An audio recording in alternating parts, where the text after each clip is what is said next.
I can't hesitate a second time. I've known you since we were younglings. May has always been your wound. Maybe Saul brought you here to face her. But maybe he brought you here to face yourself.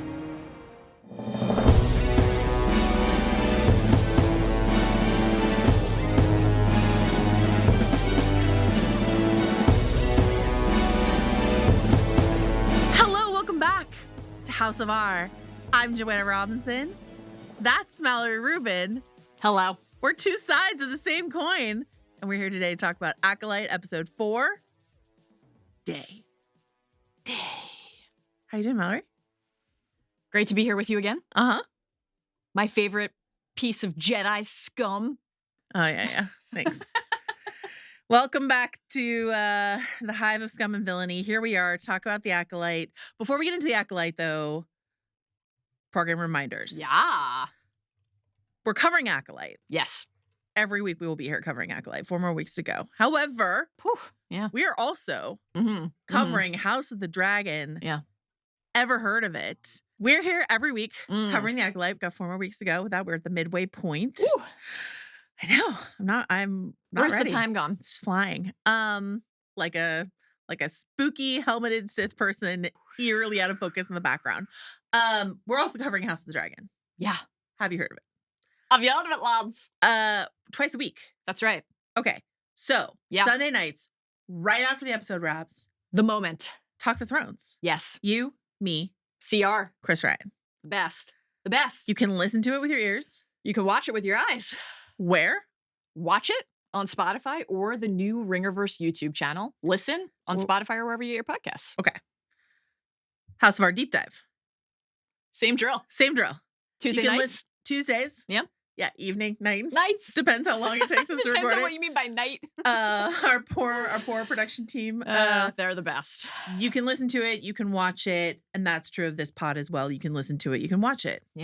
That's right. Subscribe to the YouTube channel. Thanks to everyone who's been listening and watching. Yeah. What a thrill. A delightful summer so Yeah. far. Speaking of also on camera, the Midnight Boys Pew Pew. Pew pew.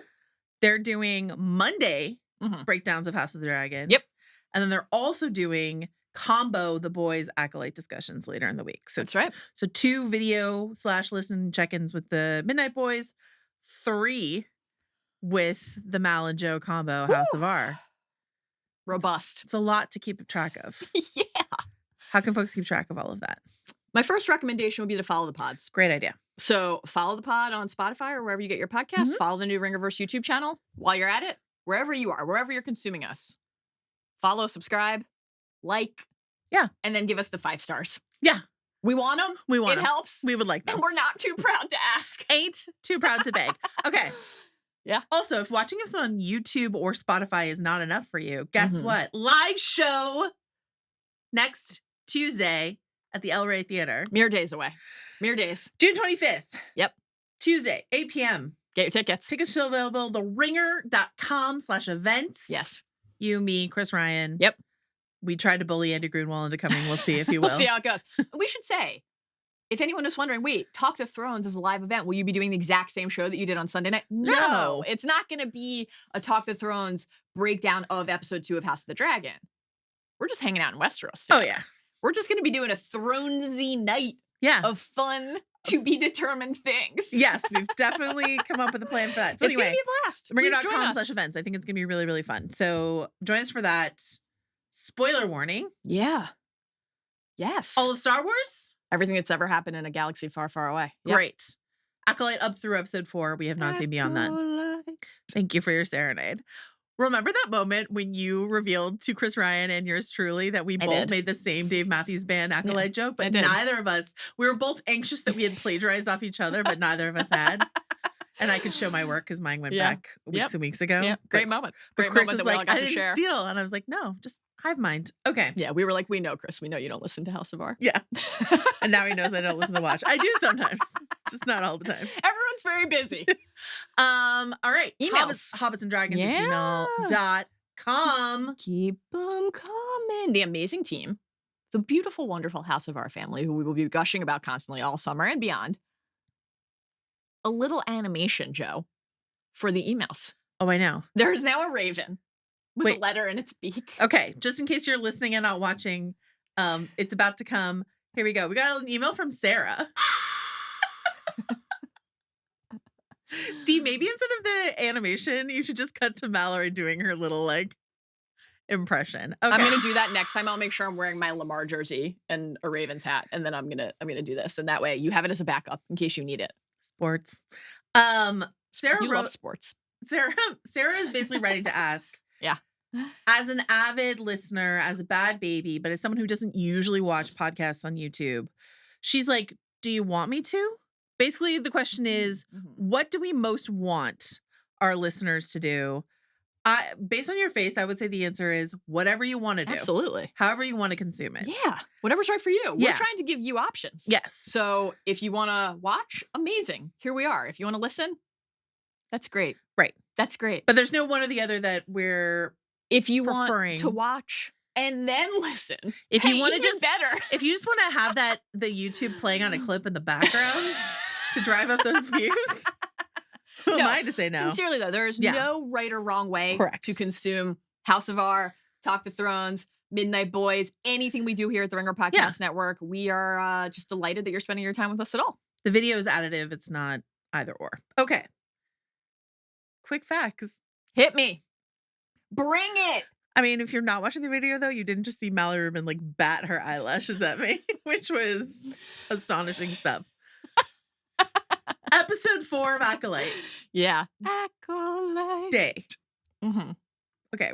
You really got in my head with the Acolyte. I did. I actually like it's. I have broken Pavlovian you, now, and I can't apologize. There's no duality in the episode title again this week, right? Right. Is this because the twins are still together again? Do we think next week's episode will be titled Night? Seems likely. Do we think Day/Night was originally one episode because this episode is only 27 minutes long? This is about as compact as Star Wars television gets. Yes. So on the one hand, the quite dramatic cliffhangery conclusion makes you think maybe it was always meant to end that way, because what a propulsive way to leave everybody wanting more and ensuring that everybody tunes in next week. Correct. But the combination of the length, the fact that the sun is setting, we're really on that like draft day clock. Yes. Working toward the perilous, ominous settling in of not only night, but this rot, this darkness in many Something forms. rotten in the forest. And so it did feel like maybe this was supposed to be part of a longer, meatier, shared installment, Day/Night. I don't know. I guess we'll see. I don't know what when we else watch they would next week. Add to this episode to make it longer, except for more Coruscant stuff, which would not be my preference. Absolutely, so absolutely not. I think we all agree on the fact that this episode ended like right when it was getting like super juicy, which is a compelling reason for us to tune in next week. But since we were going to do that anyway, we were like, well, I was watching that as they cut to commercial. Closing credits. Okay, written by Claire Keischel, I think, who worked on Watchmen and the OA. Oh, you remember the dance, the dance they did in the OA? Okay, you remember here's a fun fact about me. Do you know every step of it? Do it right now. We're on camera. Do it right now. I have never watched a frame, the OA. Not a frame, not a second. But here's one of my favorite podcasts I ever did. Back when Neil and Dave and I, who do Trial by Content together, back when we recorded a different show. Yeah. By the way. Yeah. Very quickly. While we're talking about programming reminders, check out Trial by Content. Wonderful pod always. I just want to say thank you, because within the first few moments of this week's episode, you made a filthy sex joke, and then you said, been working with Mal for a few years now. And it's just nice to know what impact we've had on each other. Your legacy. I give you Dave Matthews Band. Do you know what legacy is? That's my version of Tywin's speech. Dave and Neil and I used to have a show, and one week they wanted to do the OA, and I said, listen, guys, I have no interest in watching the OA. Yeah. So the premise was Dave and Neil explained to Joanna what the OA is about. The moment when they told me that OA stands for Original Angel is the moment you can hear me live on a podcast lose my mind. Yeah. My brain dribbled out of my ear. Anyway, that's my association with the OA. Other writer on this episode, Cor Adana, who wrote Mr. Robot, is working on Dune Prophecy. Co-exec producer on Acolyte. So a big deal. And then Alex Garcia Lopez directed. Alex Garcia Lopez, if you look at their CV, it is all shows, Ringerverse shows. Punisher, Daredevil, Luke Cage, Witcher, the original UK Utopia, which rules if you've never seen it. So that is the team behind this episode. 27 minutes. Zippy. Ooh, quick one. Should we go to the opening snapshot? Let's do it.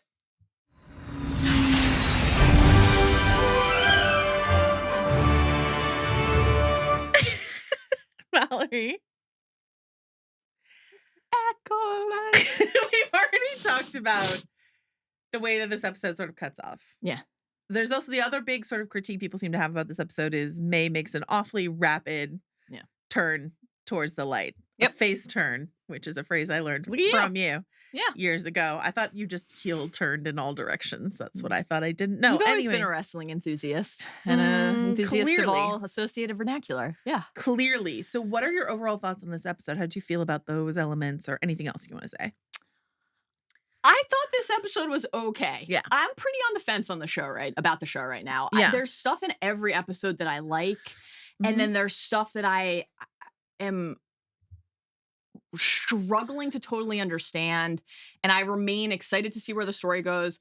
I remain on the mystery front quite compelled, but now that we're 4 episodes in, I am starting to slightly shift from can't wait to see how the mystery unravels into whether or not the mystery ends up being satisfying and compelling. I am a little concerned that it is just coming at the expense of us understanding the characters and the decisions that they make. And so, like, a lot of the things that happened in this episode fell into that bucket for me. And then you kind of compound that with what I think is still, like, in certain, mostly in the Jedi Temple, Coruscant sequences, quite odd, clunky, stilted dialogue. And and then the tone, like, this was an interesting, actually, microcosm of what did we think the tone of the show was going to be? Does that matter? And what is the tone of the show? Entwined with that question of, like, is this a show from the Sith point of view like we thought it was going to be? Because we're still spending a lot of time with the Jedi. Now, obviously, in this episode, we move scene by scene from the Jedi contingent to the Qimir May contingent, and so we're getting a little bit more of that, and I, enjoy our moments with Manny now and always. The first third of the episode, I just was not a huge fan of. Yeah. The final stretch still had some of those, like the May point you made.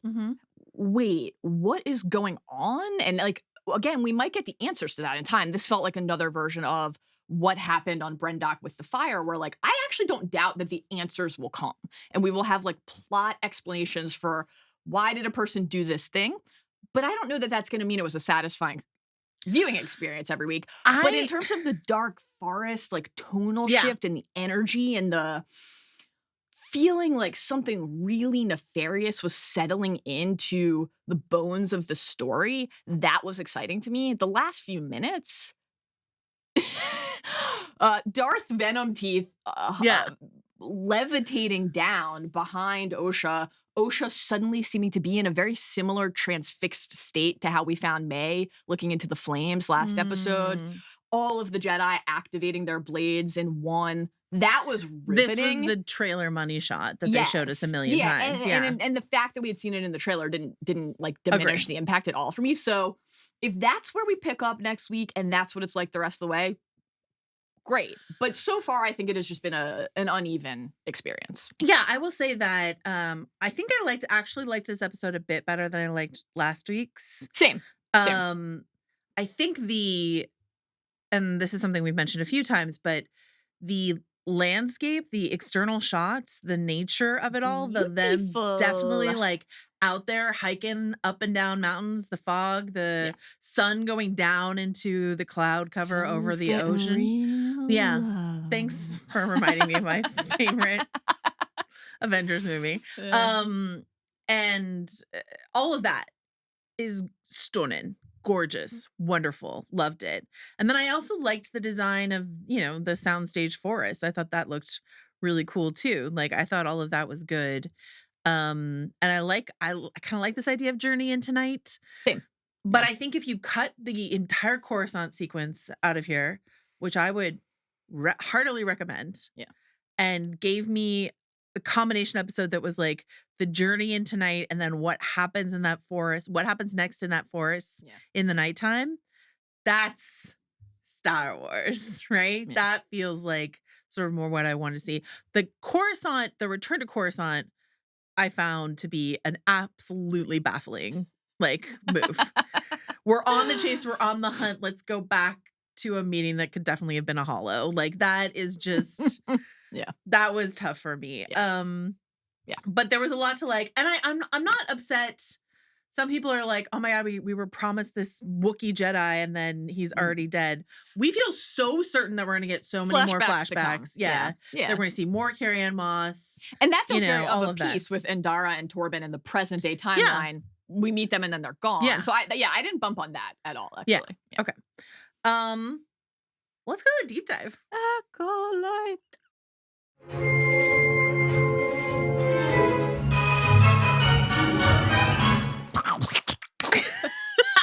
Okay.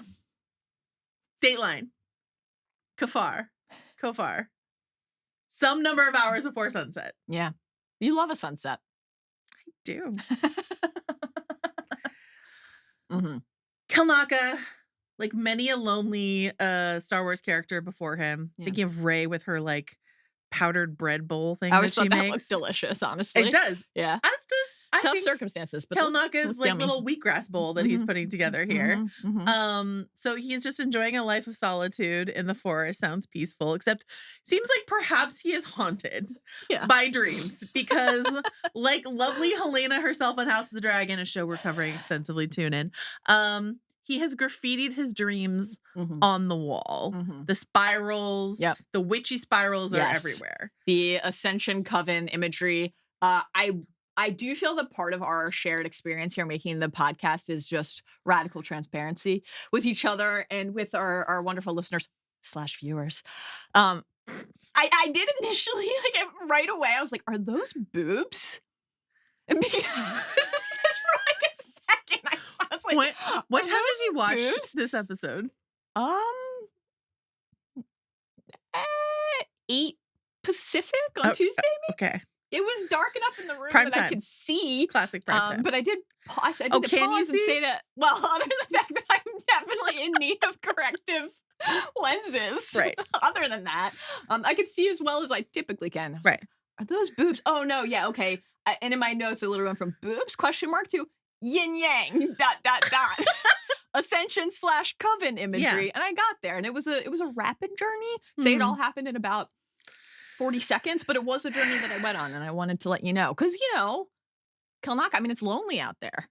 A lot of talk about those uncharted forests. Like, who are we to judge? Oh, I would never judge. If you want to pass the time chalking boobs on the Yeah. wall in your isolation Yeah. as you recover from something traumatic. This is that Kelnaka's happened. version of Fast Times. Like, the wall is just plastered. I with love hearing, nudes. and I'm sorry that this is such a gendered experience, but it is. But like guys who are just slightly older than me and how they love to talk about finding porn in the woods, which they always do. They're like, you would go out in the woods and there'd be a Playboy under a log somewhere. It was a different time. And I'm like, okay. Anyway. Yeah, we're here to talk about Star Wars, but also Playboys in the woods. What are you talking about? There's a literal yin yang on there, which is interesting because that didn't seem to be part of the imagery of the witches, though it is similar to the design on the floor of the Temple of Octo. Felt like accentuating the idea of duality, the dyad discussion that we've been having, this question of opposites or balance or connection or cycles, like depending on which lens you want to view that from. So Kelnaka being a part of this very deeply traumatic and in some cases for poor Torben, literally scarring experience. For others, more emotionally, spiritually, mentally scarring. For Endara, it's just brewskis and noodles. Endara's like, who's got the menu? Yeah. What are tonight's farm to table seasonal offerings? Endara went on and lived a life. Yeah. But yeah, we do learn elsewhere in this episode. This was interesting to me that because the Jedi know that not only know that Kalnaka's on Khofar, but say that he was posted there. So Yeah, that was a little He's bit of an supposed to be update. there, but he Yeah. just went off the grid 1 year ago. Off the grid, not responding to communication. Yeah. That's kind of an interesting thing to continue to think about as we assessed with the Barash Vow for Torben. Like, when is the guilt hitting a tipping point for everybody? Yeah. And still that question of what is the source of the guilt.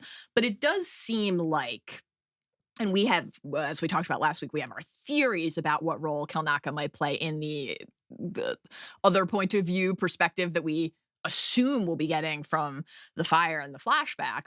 But not just maybe guilt and trauma, but a sense that he needs to be kept away from other people, like a worry of what he might, either how somebody else might use him as a weapon or what he might do to other people, because we were like, maybe they took over his mind. Like that was our theory last week. Our theory last week is that maybe they took over his mind, and the fact that he's drawing spirals on the wall makes me think that there's like sticky residue of witchiness in his brain still. Do you know what I mean? That he hasn't like fully recovered from having his brain taken over. Again, theory corner.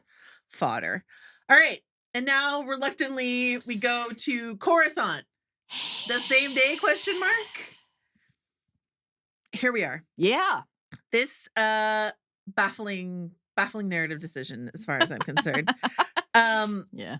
But we do start like Mike rewatching this episode a couple times. I was so baffled by this move that I was like, did they feel like they needed to do this to give Qimir and May a head start in the woods? Right? Everyone's leaving the last planet around the same time. They all know where they're going, but Qimir and May are there first. Did they have to go back to Coruscant? I'm like, they only have a few minutes head start. That's the thing. They end up. Yeah. I don't know how long we're it takes. 10 minutes away to get. Yeah. Like it's, if that was the case, I don't think they needed it. I think I would have totally accepted that the Jedi were just like some minutes behind May and Qimir. Yeah. And in addition to the actual substance of the conversation among the Jedi, which we'll break down. Got some thoughts on Vern now and always. It positioned characters like Saul and Osha to say things that didn't, again, totally. The Saul ones become more interesting to parse. The Osha ones, which we'll get to, like, it doesn't feel like the characters are on an arc that is moving in a way that we totally understand, which, like, I think maybe if you send them to Coruscant, you send them to the temple, then they have to say things like, well, I'm going to go now. Or like, I can't do this. And if they're just on the ship heading there, you eliminate the need for these kind of odd, like half step back moments. Was the reason that they had to go to Coruscant was to pick up a handful of red shirts? A lot of red shirts here. That are going to... I feel like the red shirts could have just come on another ship. Love it. Okay. Well, call us, Lucasfilm. All right. The upshot of being in Coruscant is we get a hot bearded ginger Jedi, and I am calling him Tormund Light. Okay, I wrote Charlie Weasley in the notes. Yeah. Either way, yeah, rugged bearded ginger, giving some lessons here. The Padawans are training Jackie Lon, who is like rapidly becoming honestly my favorite. Yeah. I really love Jackie. This is Jedi Master Lakshay is the character name, and here's the instruction: keep each movement tight yet subtle. Diminish areas of vulnerability, maximize your defenses without the need to strike. That's how I choose to pod. Yeah, tight yet subtle. That's famously our brand. Definitely us. Oh man. But I think you could apply that to the way in which we've seen Indara and Saul fight. This like High Republic, I don't draw my saber right away. I sort of dodge and weave and all of that. But is there any sort of larger emotional reading that you have of this? Or does this just feel like, standard Jedi mumbo jumbo? I thought the part that stood out most to me was maximize your defenses without need to strike, priming us because there's so much talk in this episode about the kill without a weapon idea, priming us again for this idea that the Jedi are reluctant to initiate violence. Right. Because it's Pride Month, actually, just kidding, I would do this 12 months out of the year.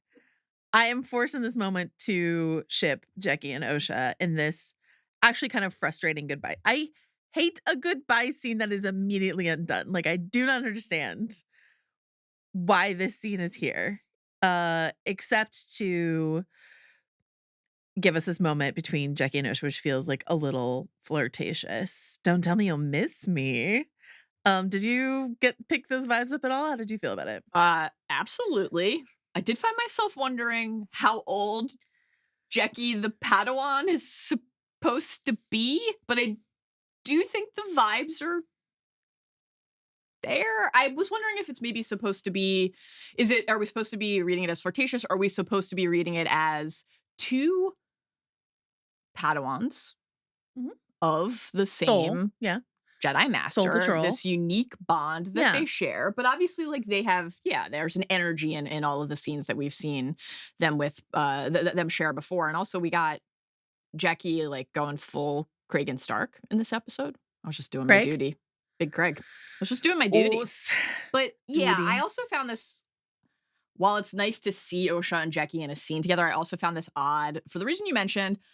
It's kind of then compounded by the fact that Osha says she's not gonna go say goodbye to Saul, which just, some people have a hard time with goodbyes, but, like, honestly just didn't make sense to me. It's like, you guys were just reunited. You clearly have this deep, abiding You're not angry with him about bond, anything right? yet. It So just, like, didn't make sense. It felt like it was this Yeah. thing introduced to kind of create this forced little, I found out you were gonna leave without saying goodbye, like, brief Yeah. moment that ended up not really having any not bearing. mattering. And then inside of this conversation, Osha says, May is the Jedi's problem now, and I'm not a Jedi. And I was like, what was supposed to happen for us there? Like, were we supposed to receive that in an Ahsoka-esque I am no Jedi way? Because that was just not at all my response, or I think Yeah. probably anybody's response to it. She just found out. And again, we almost, in terms of just the sequential nature of the present timeline, we eliminate, in this respect, episode 3, because that's a flashback. So she just found out. Yeah. This is Osha's first scene after basically first real scene of substance after finding out that her sister's alive. Just found out. And her response is, now I can't, because she's afraid of what this will do to her and she's carrying this resentment. So that makes sense. But I'm not even going to try to go find my sister. I'm just going to leave that to the Jedi. I think if It felt very strange to me. I don't feel that that's that strange if we connect it to her conversation with Yord later, where she's just sort of like, you got to take the shot. I can't take the shot. I failed to take the shot. If she's like, my sister's a murderer. Yeah. And there's no redeeming her, and I can't be the one to bring her in. So this needs to be something that the Jedi do because I'm incapable of doing it. That part I get. And, like, we saw her miss the stunner blaster shot. Yeah. So either she's incapable of doing it, or she maybe fears what she actually could prove capable of. That part makes sense, but just literally, like, accepting that a person who lived their entire life thinking this, the other part of their being, the other member of this, like, refrain, right? Always one, but born as two. You find out that person's alive and you're good to just not be a part of it the rest of the way. I think there's a difference between saying, I don't think I'm the one who can take the shot. Yeah. And saying, I'm good to not, like, I'm good to let someone else handle this completely.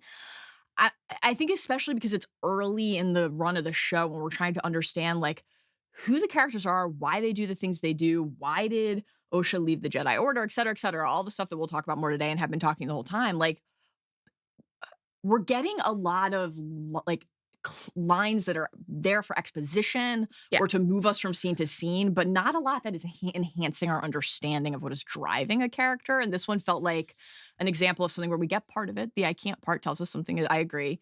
And then the other part, it's just, we move one step forward, we move one step back with the show so far.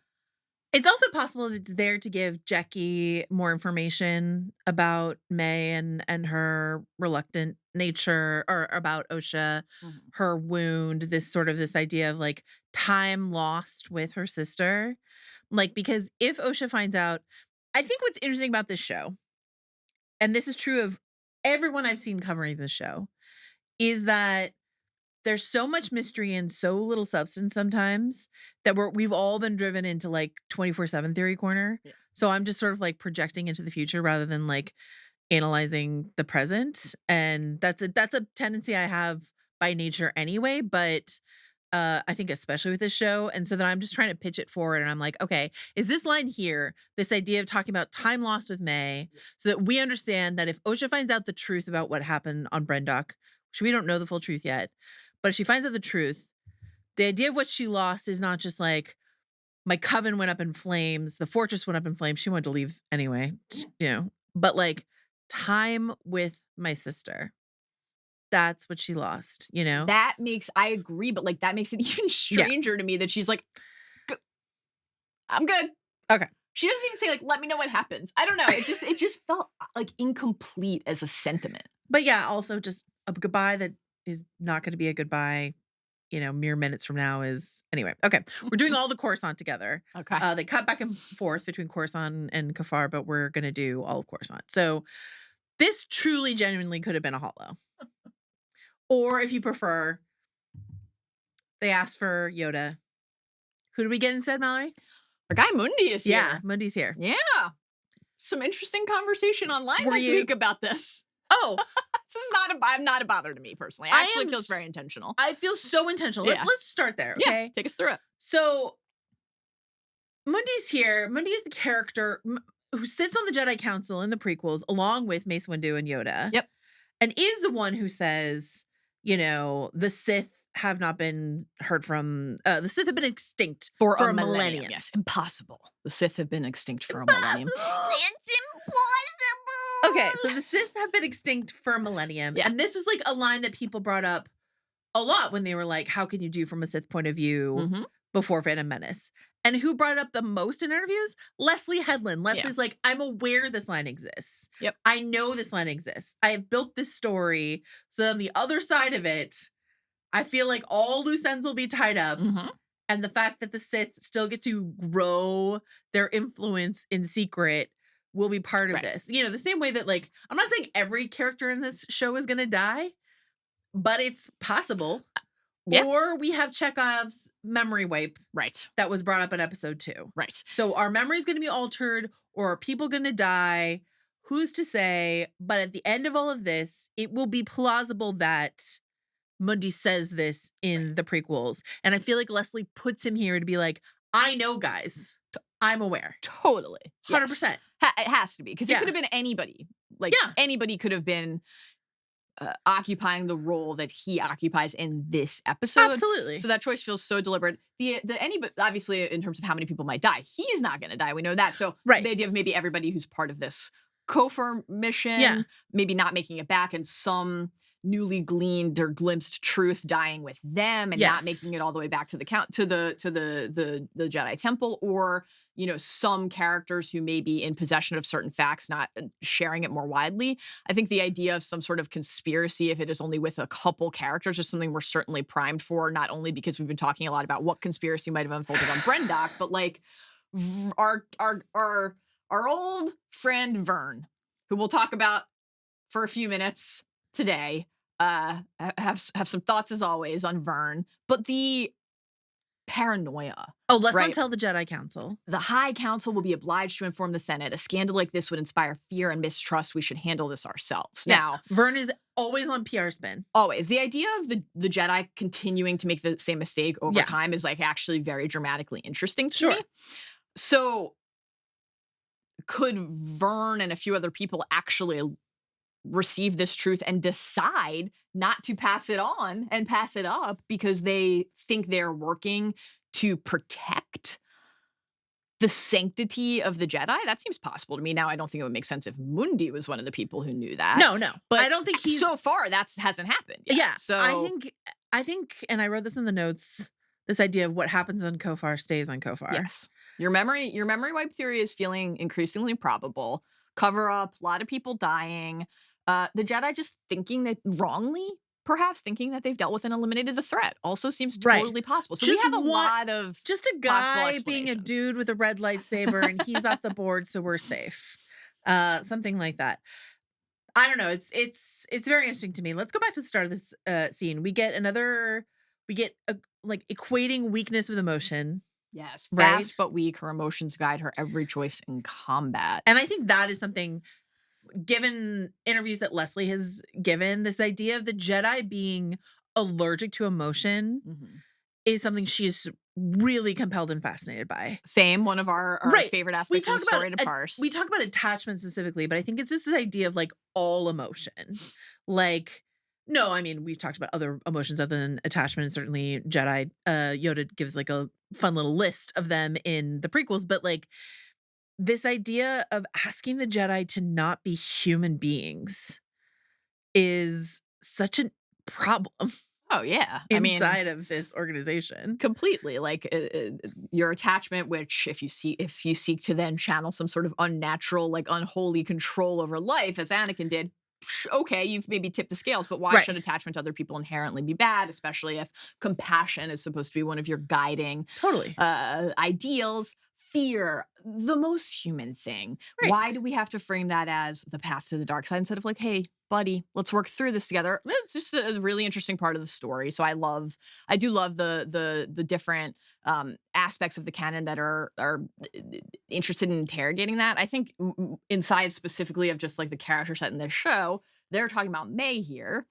So when we think of this dyad, as we will continue to Mhm. refer to them until formally Proven otherwise, yeah, yeah. told not to. Yeah.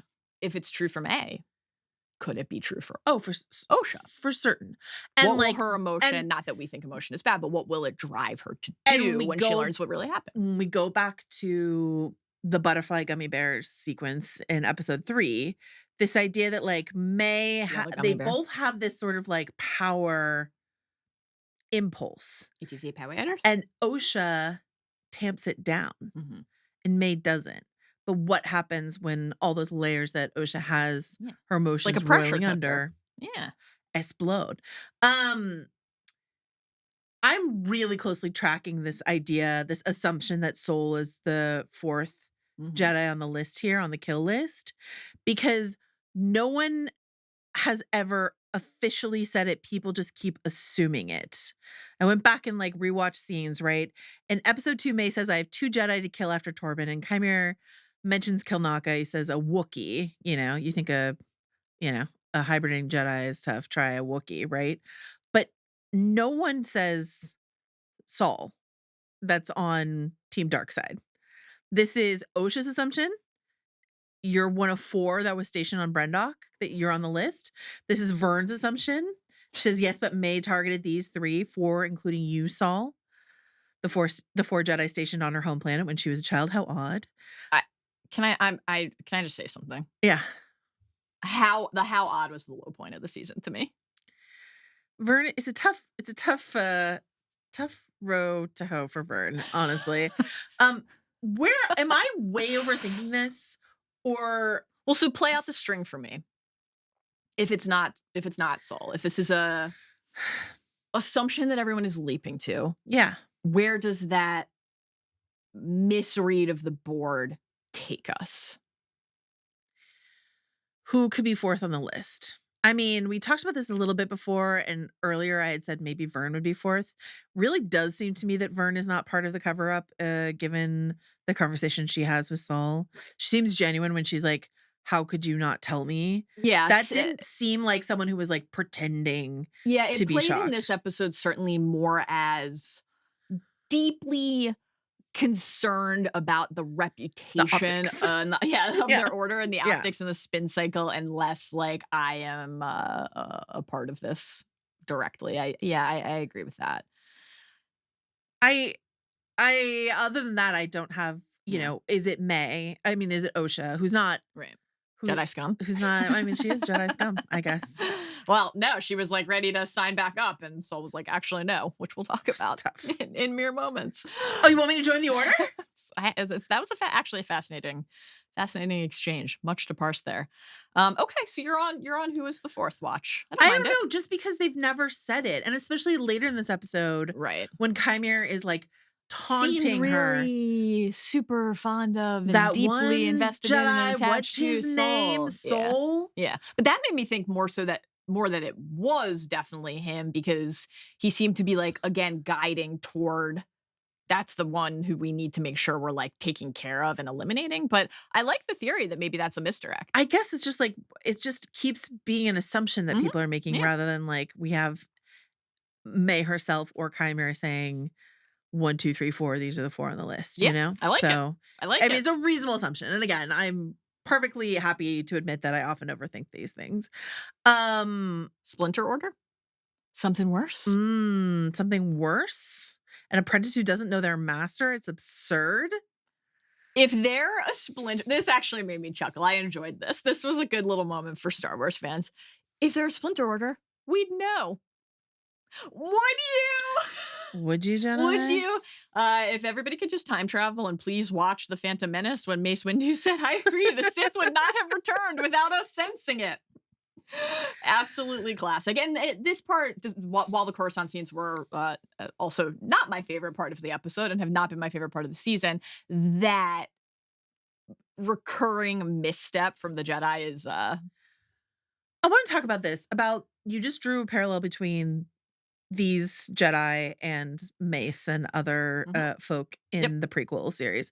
We got this really interesting email from Maddie, who has spent more time with the High Republic, text than I have. And I'll be curious. We don't have Ben Lindbergh on Laura's segment this week, but I'll be curious to ask him maybe in future episode if he agrees with this. But I cut this email way down. It's still quite long. I'm going to do my best to sum it up. But basically, Maddie says the Acolyte feels so tonally different from the other stories that make up the earlier High Republic era publishing initiative. And she also says she understands this is the tail end of the High Republic era. She understands that. Yep. But she says in those, the Jedi are just plain cool. They're strong in the Force, but heads with the doctrines of the Order. Because many of the High Republic stories take place on the galactic frontier, the Jedi aren't as closely bound to the tenets. They have best friends, they fall in love, act on their emotions and their attachment to others. Some of them even have sex. They do, yeah. In some, they're not a monolith. They're individuals with hopes, dreams, and loves, and they feel fully human and fleshed out in a way that the Jedi in the prequel era and the Acolyte, at least to me, don't. Do the Jedi still take children away from their families? Sure. Are they perfect? Definitely not. They make a lot of mistakes, both as individuals and protectors of peace, who always seem too eager to jump headfirst into battle situations. I'm more interested in how we got from those super cool Jedi, the main High Republic stories, to the more dogmatic Jedi, the Acolyte, than I am in understanding how we get from the Acolyte to the prequel era. In my mind, the Jedi of the Acolyte are already the Jedi of the prequel era. Yes. Moreover, although I've only read 2 books with her in it, the Vernestra Rove, the early High Republic stories, feels very different from the Vern we get in the Acolyte. She's calm, diplomatic, and rational, even as a teenager, but I would not describe her as distant, which is how she comes off to me in the show. It's possible something later happens that we don't know about, et cetera, et cetera. And then the last point that Maddie made is that the Jedi of the High Republic books and comics don't seem to have the same views of the Jedi of the Acolyte with regards to who is allowed to use the Force. There's a young adult comic titled High Republic Adventures. There's a character named Zine Mrala who is identified as being a Force user, too old, as they like to say, to be trained, but is allowed to come and like train with the Padawan, learn the ways of the Force, wield the Force, but is not allowed to call themselves a Jedi. So that is very different from Indara being like, we heard you're training children and it is our right to do that, not to yours. Claim them as our own. So what do you make of what Maddie is saying here? Yeah, I think that this is part of what, again, and I am reluctant to keep harping on this because I actually don't know how valid this is as a critique, genuinely. Because our expectations for something don't really matter. What matters is the success of the text we end up getting, whatever text, totally agree. That whatever platform that text is on, if it's literally a text in our hands, if it's a show, a movie, whatever. Yeah. That said, I am having, clearly, and I think other people are too, a difficult time shaking the framing and positioning of the story before it came to us. And this is, I think, related to what Maddie is raising in the email, because part of what we were excited for, not only like was the Kill Bill meets Frozen energy of it, but what it meant to be in a different part of the timeline. Yeah. What that would potentially unlock. Yeah, what that would yeah. afford us as viewers and the creators who are Yeah. playing in this very vast galaxy and very wide timeline in all directions. And so the fact that the Jedi feel more familiar and similar, the fact that the question of, oh yeah, we're interested to see how we will end up like forging that path to somehow Palpatine rose and then somehow Palpatine returned. Yeah. Into I don't know how we can actually say this feels like so separate from the Skywalker saga, ultimately. Like a lot of Which it is was the tonal. A lot of what Ben was saying from the Parallel start. You were beats, saying this as yeah. well. Yeah. And so this is part of it too, is like seeing the Jedi in a completely different part of the world in terms of just how they act and behave, and when they subvert our expectations for the decisions that they make. I don't think that's what's happening here. Behind the scenes concern I have is that this is something that prospect of, from a Sith point of view, very different time for the Jedi, all of that is something that the show creator Leslie Headland wanted to do. And then what was Lucasfilm allowing her to do, given how much Lucasfilm sort of likes to keep it safe and familiar, at least in its sort of live action storytelling. So that's a question we don't know. We won't know the answer to until, THR or someone else writes an expose on it. But like, I think that's kind of interesting. Okay. Vern and Saul have this conversation. As I said already, after Vern makes the observation, by the way, trained by one of our own. Like, not just, she's so sure. Not just Force user. Like, one of our own means Jedi. I can tell by this footage. Yeah. I didn't need to read the email. Yeah. I didn't need to look at the holo to know that. This, I mean. Or even a holo. You're so right. That's probably the character who gets mentioned the most in our document here today that I wrote is Jecki. Because I do think it's interesting to contrast the assumptions that the Jedi in that room are making. Yeah.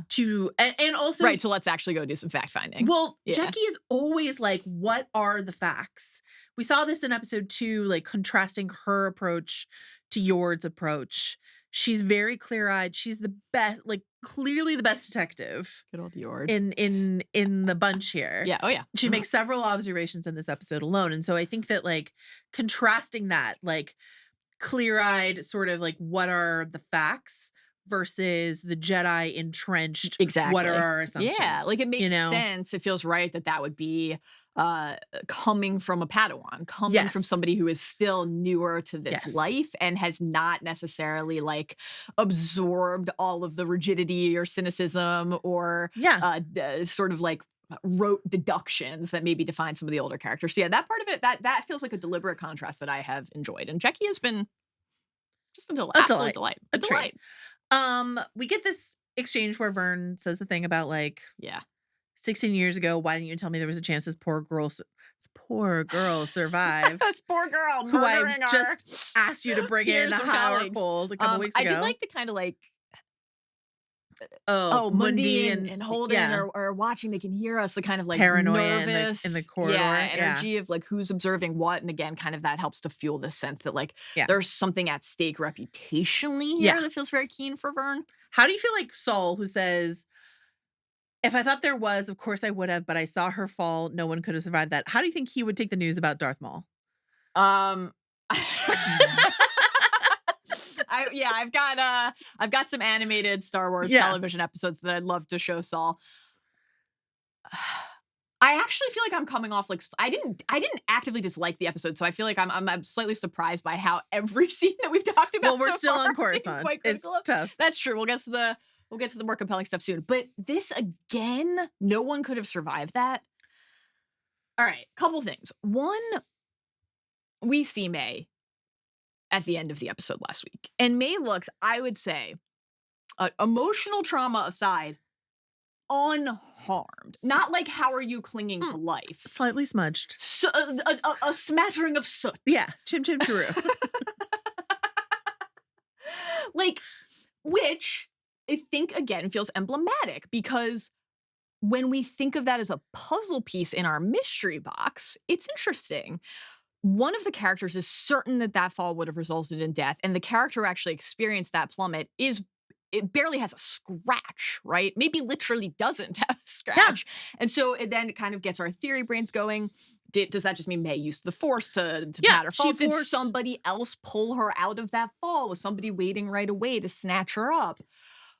But if that were true, I don't feel like she would be alone by the tree at the end. Who knows? Maybe it's right after the Bunto tree that it's like, hey, come on over. Maybe I'm going to save you, and then you need a little moment to go to your poison tree, and I'll let you perhaps pull the wings off a gummy bear fish. I feel like some of the questions that we're asking are not going to have answers. Probably. But so, okay, regardless. Yeah. Let's say we get that answer. Let's say we don't. I don't understand how Saul could be so sure. That just doesn't make sense to me. And in part because we talked about this a little bit last week. I don't understand why nobody is sensing anything through the Force. Well, he is in this episode. He's got some sense of the Force stuff, and Osha does in the forest. In the forest, yes, but back there. And so again, it's like, is it because there's going to be a mystery-driven answer? Like there was a block in place, something was thwarting their ability to understand what unfolded. Is it because we get his like Ned Stark-esque, I promise, you know, like next time I see you, and which indicated that Saul knows more about what happened than we maybe hoped he did. I know. Bummer. It's a bad look. Or is it because he just didn't try to save them with the Force and then didn't feel with the Force that there was some sort of like lingering life This just really feels like something we're not going to get an answer to. That's just sort of like, she's fine. This happens to us all the time in these Star Wars shows where we like concoct these big, like larger conspiracy. This show is definitely trying to feed our conspiracy brain more than most other Star Wars shows are. But I just feel like, I guess here's what I'll say. I will be perfectly happy with this idea that the Coven, who use the thread, not the Force by any other name, that the way that they use the Force is something that the Jedi don't understand. And May, as someone who has been marked by that ceremony, is someone I don't need there to have been a secret Sith involved in all of this, though certainly there could have been. Yeah. But like this idea that like thematically it makes sense to me that if the witches use the Force in a way that the Jedi just can't understand, that's interesting because again, it's like these assumptions that Vern's making. She's trained by one of our own. Yeah. A master apprentice who doesn't know his master, that's impossible. Right. It's impossible. But it gets back to, again, how much of it is just plot versus like something more deeply human, because we talked about last week, like Osha waking up and saying like, Jack Shepherd, we have to go back. And Saul's like, we can't, sorry. Here too. Okay. Yeah. That looks like a bad fall. It did. Go check. Yeah. Like, sure, there's a really not one person very robust fire and the vaginal cave complex is collapsing in real time. It seems intense, but the VCC? The VCC. Oh, the VCC, the structural, well, no one checked the structural integrity of the VCC. You think an 8-year-old kid died and there's no time to just be sure. Right. Nobody has time to just check. And again, a connection to the mystery and the plot because there was some reason, something that made them have to leave quickly. Okay, but then like, how do we latch that on to what we're learning about how these characters function as people independent of what that mystery is? This is interesting. Okay, we're going to return to some Saul questions on Theory Corner, but I just want to say this right now. Saul, who is my guy... Is it that you think that there's a plan that's difficult to see, some sort of shift, something to tip the scales, but you've decided to keep it to a really tight circle and not mention it to anyone? This is just even an though us you problem. Think it's a tipping the scales caliber situation. It's just an unfolding. us problem. Let's just keep it in a tight circle. Need to know only. Okay? Need to know only. Saul's my guy, my beloved, my favorite. Big fan. On the one hand, we're delighted to learn that he's committed to bringing in May warm, not cold, right? Yeah. He's still in a savior complex beat. I love that for him. He's also quite focused on capturing her master, right? Or perhaps he's just saying that to get the green light from Vern. Yeah. On the other hand, I do not like the way that he talked about Osha as bait. May's not going to do this unless we give her something that she wants. Do we have something that she wants? Yeah, her sister. Yeah. My most precious and beloved Padawan, who I have a hollow of that I stare at longingly. Let's dangle her on the hook as bait. Oh, man. It's not a great look for my guy. Tough one for our guy, Saul. Yeah, that hurt. He seems very, very keyed up in this stretch. There's a lot on his mind, clearly. This is an intense stretch for Saul. When this is what we were alluding to earlier, because this is when he goes to find Osha. Yeah, very upset that she was gonna go without saying goodbye. Were you excited to see Pip? Thrilled to see Pip. Thrilled to know that Pip got a tune-up. Always love a little Pip chirp. We were a few minutes away from being treated to a fun little interlude with Pip and Basil. Wonderful stuff. Delightful. Just an absolute joy. But this, you want me to rejoin the Jedi? And Saul's like, Not exactly. But this was interesting. So he literally will say, not officially, oh, you need me so you can get to her. But this gave us a sense that we did not necessarily previously have, that Osha has maybe some regret about leaving the Order. We had conflicting narratives. Mm-hmm. We had this idea that she got drummed out of the service, and then this line from her in episode 1 where she was like, "It was my decision to leave." Leaving the Jedi was the hardest thing that I've ever done. So that makes it clear that maybe you would be tempted to come back. But it was my decision, no one else's. And this pinged is like, oh no, maybe she needed someone else to open the door for her. So that was interesting. Like, what level of desire is there to return? Or she wasn't telling the truth. Yes. Yord. Totally possible. Who would lie to Yord? I don't know. Couldn't be me. The more interesting part of that ultimately was the different place Saul is in. Because, I mean, really, like, where just they are in their relationship. Because in episode 2, Saul wanted to keep Osha away from May. Right? I will confront her. No, I must face her alone. You brought me here. Right? Yeah. We both knew this is where the strip was headed. I didn't know you were still so angry. We build toward the this is grief, let it go, etc. That was before he fought May, though. It was, yes. And saw the softening in May's eyes that he mentions that leads him to say here there is still good in her. Yeah. The part that loves you. Positioning, of course, in that moment, the idea of attachment is a good thing, which is where have we heard that? Part of what we're drawn to Where have we heard Saul that about. before? There's still good in her? Is that a Star Wars I love refrain? it. Okay. Pip and Basil. Who do you pick if you had to pick one? Pip, easy. Wow. Yeah, that's easy for me. Do you think Van would pick Basil? Droids Probably. over cute animals? Probably. Now, typically, I obviously, I love a cute animal. I love a cute creature. I love a critter. And I did enjoy Basil. Okay, but what Pip if is like Pip an is instant icon What to if me. Pip is chirping, but Basil is sniffing with his little snoot? I'm into it. Yeah, it's a spinoff I would watch. The chirp and the sniff. The chirp and the sniff and the chirp. Yeah. I really enjoyed later when It's like turn May hooch. stumbles into the. Oh yeah, and Basil's just like That was great stuff. Loved that. Okay, so Yord Horde rejoice. Some great stuff from Yord in this episode. Our guy is back in form, giving a debrief. Yep. I'm sure this is he's like made a whole PowerPoint presentation. He's very excited to do this. Yord is giving this presentation. Jackie's there, of course. Why would we go anywhere without her? Saul is there. Pip, Basil, Osha wearing those civilian whites that she did not want to wear. Yep. And then a whole team of red shirts. We might as well be heading out beyond the wall. It's not great. Oh man. There is a Keldor there, of the Keldor species, not Plo Koon, though. A lot of people are wondering if that was Plo Koon on the ship. It's not. Ken emailed to ask us, where is Tassiloa, Yord's Padawan?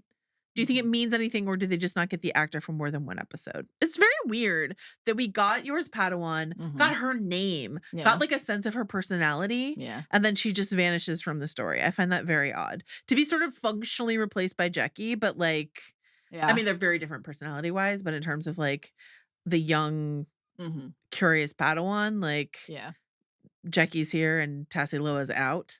Yeah, so we don't know who all of the red shirts are, but it does seem like Jackie's the only Padawan on the mission. So I think we can assume that this is considered, the fact that they need to bring Basil in the first place, the fact that we hear from Qimir, like this is an uncharted world.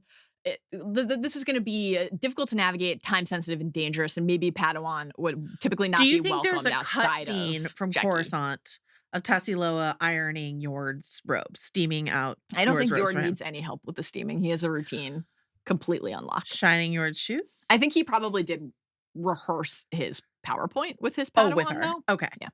He's like, pause for applause. Okay, great. He did seem so annoyed that they were distracted and not paying attention Oh. to everything he was saying, which was very amusing. She's like my presentation. Great Okay. stuff. As we mentioned, we have the timeline of Kalnaka being off the grid for 1 year only, though stationed on Khofar for a while now. Osha, as per usual, is not interested in paying attention to a debrief. And just want to say about Basil, designed by critter goat Neil Scanlon. I love a Neil Scanlon design. Basil's great. This is an EU character. And one of the many things that Leslie was like excited to bring into like actual canon. So I hope that many people make it off of Khofar alive. If we see harm befall Basil or Pip, I will be distraught. protect If Osha Basil. breaks bad, will she take Pip with her? Will Pip go to the dark side? Ooh, remember when Lola went evil? I do. Yeah. Oh, I was going to mention this earlier when you were like, when people were sort of stressed about how can like Mundi be in a story that involves a Sith and then say this thing in the prequels. I'm like, we've all lived through Obi-Wan, where Obi-Wan and Leia knew each other, and we were just asked to look the other way at the end of it. So I don't know. Okay, Oh, man. let's go to Khofar. Let's do it. How are you pronouncing it? I keep pronouncing it 9 different ways. You're saying I'm Khofar. saying Khofar. Okay, and But I I keep saying can't- I I keep can't saying claim like that that's Khofar, right. and I don't know why. Anyway, I can't claim that that's right. 3 Dateline, Khofar, 3 hours before sunset. Tick, tick, tick. Okay. Beautiful there. Absolutely gorgeous. Wonderful. Ominous forest. I actually really loved Lovely it. It was like hillsides. very old school Endor, where we're getting, because they filmed Endor, and yes, Mallory is wearing a shirt that has Endor on it. I was like, I gotta get something Some Star foresty. Wars Yeah. forest. I could do it. And sure enough, I could. So they Good. filmed Endor in the Northern California redwoods. Beautiful. But then also there's like matte paintings to make it look slightly alien. And this is what we get here is like they're walking, both Team Jedi scum and Team Qimir is definitely the bad guy, are walking over these beautiful mountains. Conflicting reports of where they filmed, either Portugal or Wales, I'm unsure, but like a beautiful real world location. And then Chimir's like, that's the forest, and that's definitely like a matte painting of like an Oh, for alien sure. looking for it. Yeah. But I liked that. I thought it looked like very old school Star Wars. I to loved me. it. So yeah, I thought yeah. that was beautiful. And also, I mean, you know, we're treated to the most important visual in the episode and in the series to date, which is not this resplendent setting. Chimir's bag. It's the duffel. Okay. Qimir has a massive This is just leather so good. duffel satchel backpack thing. This is mystery sound number 1 from Steve, please. Because she's brought a ludicrously capacious bag. What? What's even in there? Huh? Flat shoes for the subway? Her lunch pail? I mean, Greg, it's monstrous. It's gargantuan. You could take it camping. You could slide it across the floor after a bank job. Well, whatever. Sensational. Tom.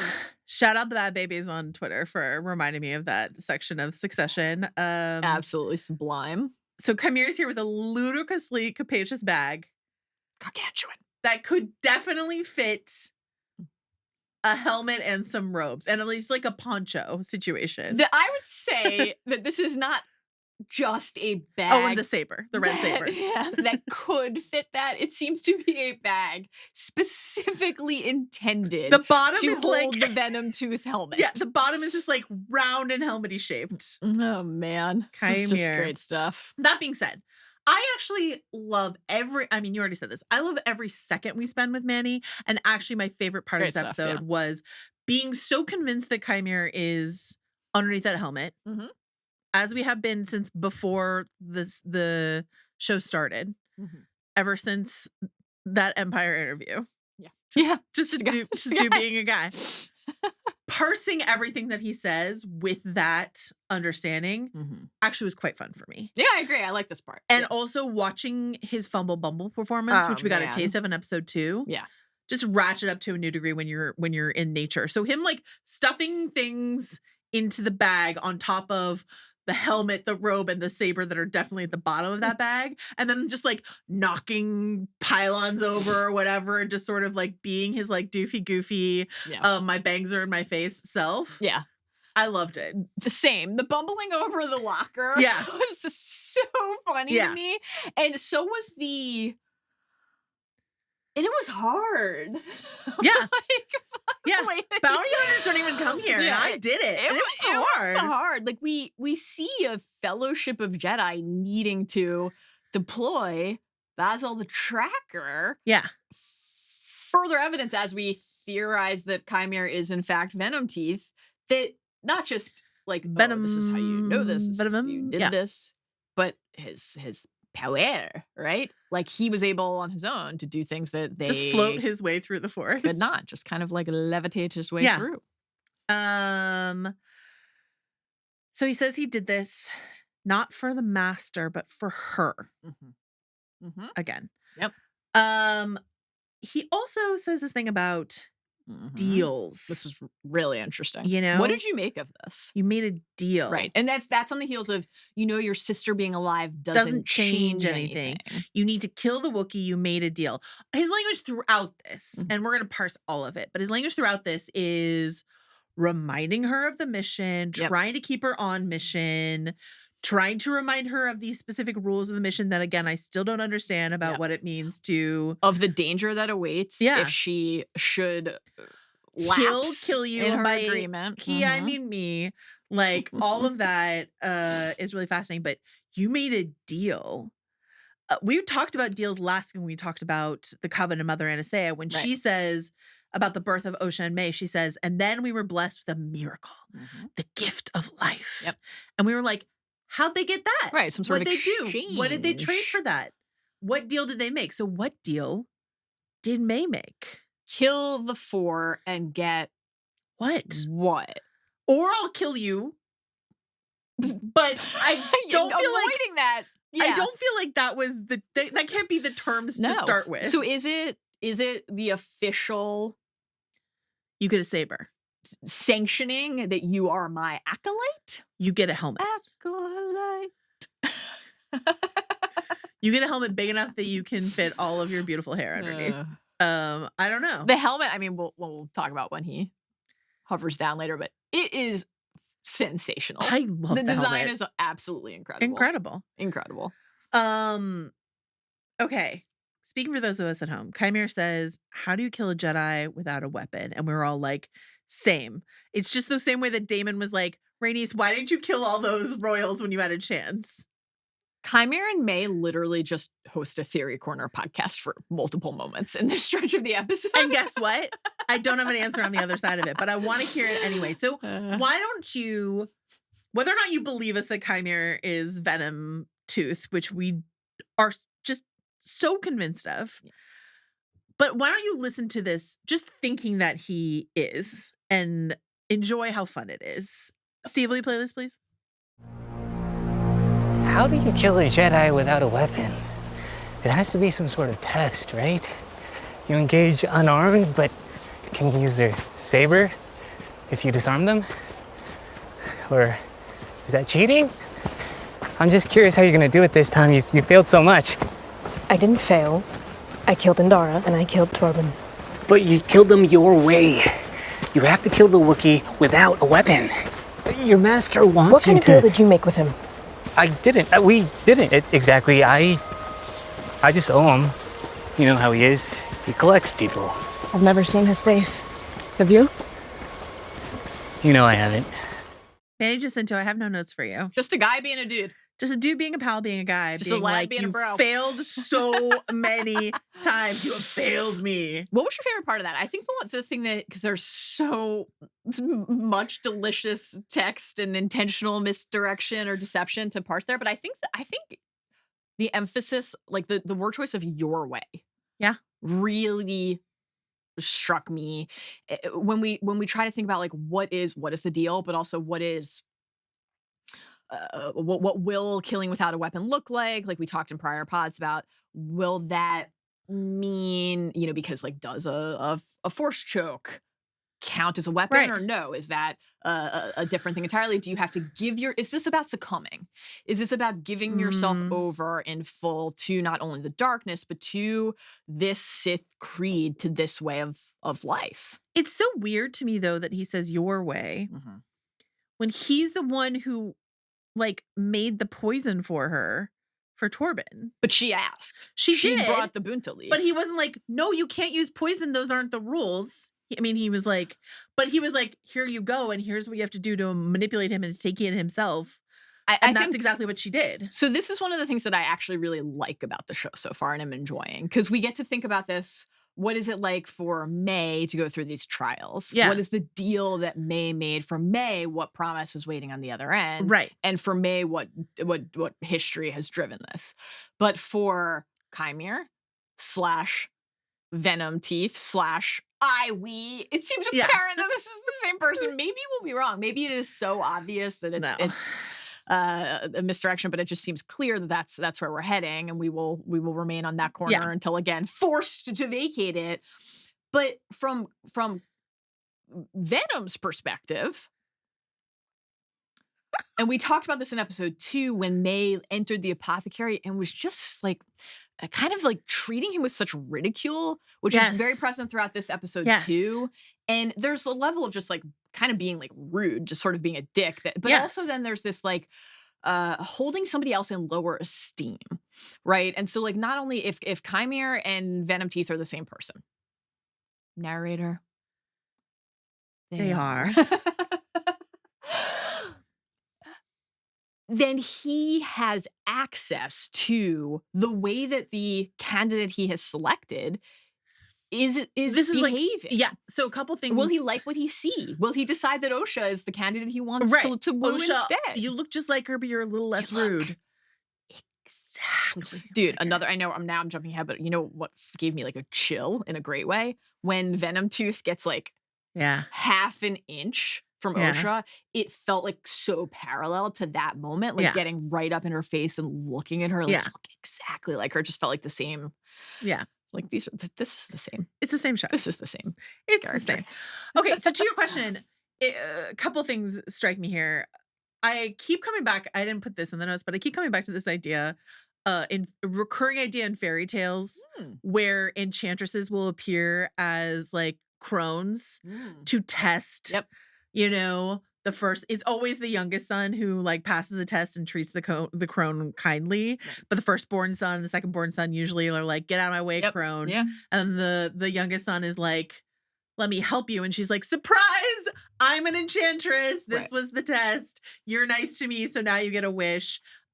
If you don't spend a lot of time with fairy tales, you may at least be familiar with this from the prologue of Beauty and the Beast. So like that's sort of what I was thinking about. I've seen a few people use the undercover boss idea. Again, if you're not familiar with that show, perhaps you're familiar with the Kylo Ren SNL sketch. One of my all-time favorites. Undercover boss. So good. So like that Qimir is undercover bossing his way through this. But what's interesting about that is like, what would he be looking for? Right. Because it's not to the like youngest son, who will you treat people kindly? It can't be that. No. So, but it's like, what is your medal? What is your medal? And also, if one of the assumptions that is made that actually ends up being correct is like Vern's, this was a Jedi. Trained by a Jedi. And that means that Venom / Qimir / Iwi, they're the same, was a part of the Order at some point. Then what's that wound? What's that origin story? What's that exodus, right? And so like obviously we get the kind of like spine tingling, the speech and ode to how to kill the dream. Yes. But what specifically is we hear like the idea in this episode that the forest has this rot, and that's from the light side thinking of the dark. But what's the flip side of that? This is still what's so interesting about the promise of what the show might do. The Sith point of view on what the rot is for the Jedi, making sure that your candidate is not inclined toward that would be like one of the things you're watching for. The rot of the light. I love that. I have we'll get to another Qimir May exchange later that it makes me wonder what he needs out of this. We'll talk about that. One more like comp I want to talk about really quickly because I can't resist a Shakespeare comp. Yeah. Is talk The about bard. The professor's always welcome, and so is the bard. so is the bard. So is the bard. Henry V, Act 4. Good old King Henry puts on like someone's cloak. Yep. And walks among his We soldiers. love a cloak here at the House of R. Oh, we really do. We love a Invisible cloak. or no. Murder or no. Murder or no, yeah. He walks among his men the night before battle, in disguise. Because in that time, they did not all know what the king looked like, right? We didn't have the stamps or the money to tell you. And he's just like, he's there actually to boost their morale. Right. Can I read some Shakespeare to you? I would honestly be thrilled. Please. That every wretch pining and pale before, beholding him, plucks comfort from his looks. A largesse universal like the sun, his liberal eye doth give to every one. Thawing cold fear, that mean and gentle all, behold as many unworthiness define. My favorite part, a little touch of Harry in the night. One of my favorite Shakespeare lines, a little touch of Harry in the night. It's Prince Henry, Prince Hal, etc. So, King Henry, Prince Hal. The idea that Qimir is here, yes, to sort of get her true measure. I think that's true. But also, as we mentioned since episode 2, dispensing wisdom, bolstering. You're losing your nerve. We can't have that. And there are ways in which he does it actually encouragingly and gently. And there are ways in which he's like, you failed so many times, though. What's your plan? So. And that was interesting, too, that maybe like we hit the moment of the shift where we've exited like clear eyes, full hearts, can't lose. I'm here to pep you up before the big game territory into like the rush from Qimir's perspective. We're so close. Yeah, Let's hurry. 10 minutes away. Could it be the setting of the sun and whatever that's the night triggers? Maybe. Could it be that Qimir, clearly a very powerful Sith Lord, senses the Jedi on their tail? Yeah. And so the urgency. I had so many shifts. Questions about this ticking clock. But then this is where we get back to episode 2 and him seeming like, oh, she'll be back. Like, where it seemed like he was trying to just like not evade them, but actually bring them into this web. Maybe this is the confrontation he wants. Right. We got to get there, kill Naka, because we're wondering like what is his OSHA scheme, and how much is the Force dyad involved in all of this? Yeah, he collects people. It's right there in the text. He collects people. And by he, I mean me. I collect people. What did you think of on the memory wipe front and your tracking of the memory wipe possibility? What did you think of May saying that she can't believe her sister is Jedi scum? Did you read that as like I knew when she was a kid this was what she wanted, and she made this decision, and she was drawing the Jedi crest in her notebook, and she decided she couldn't lie through the test, and she didn't want this, and then like you go all these years later in your life, 16 years later, and you're like, oh man, still can't believe that this was what my sister wanted. Or did you see anything in there that was like, remember how we talked about last week? Osha wakes up in the medical bay and actually doesn't seem to totally remember what happened. Like, do you think there is a little aspect of potentially May not holding on to not retaining something about their past and what Osha's true desires toward the Jedi were? Because that last fight they have, when she's like, I'll kill you. Yes. You can't leave, I'll kill you. Yeah. We're not sure that was May in like full possession of her faculties. In fact, currently we are inclined to assume that it wasn't. Yeah, that's a good flag. I don't know. It's a really problematic line though, because she says Jedi scum and then mere minutes later she's like, just kidding, I'm handing myself over to the Jedi. Very strange. Very bizarre. Extremely odd. Okay, I take you now to Jackie Law and Private Eye, my favorite.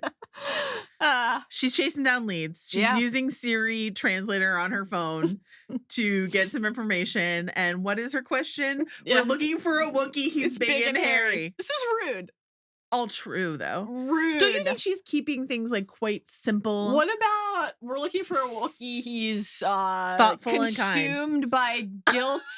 He loves wheatgrass. Lost in trauma and potentially doodling some ample tits some boobs on his wall. Have you seen them? Have you seen chalky bosoms on the block on the wall? Chalky bosoms. Chalky bosom sounds like a menu item in the bowels of a pleasure den. Okay. Jackie just doing her job being great. Yep. Yord being, sorry, Yord Horde, quite, I love Yord. The I'm prig. all in on Yord. he's like, give that blaster back. What do you say in episode 2? It violates 13 precepts Yeah, 13. Man. to give that blaster to Osha. She's like, sorry, it's mine now. I Too just bad. love this. Like, you're the rule follower. This is absolutely wonderful.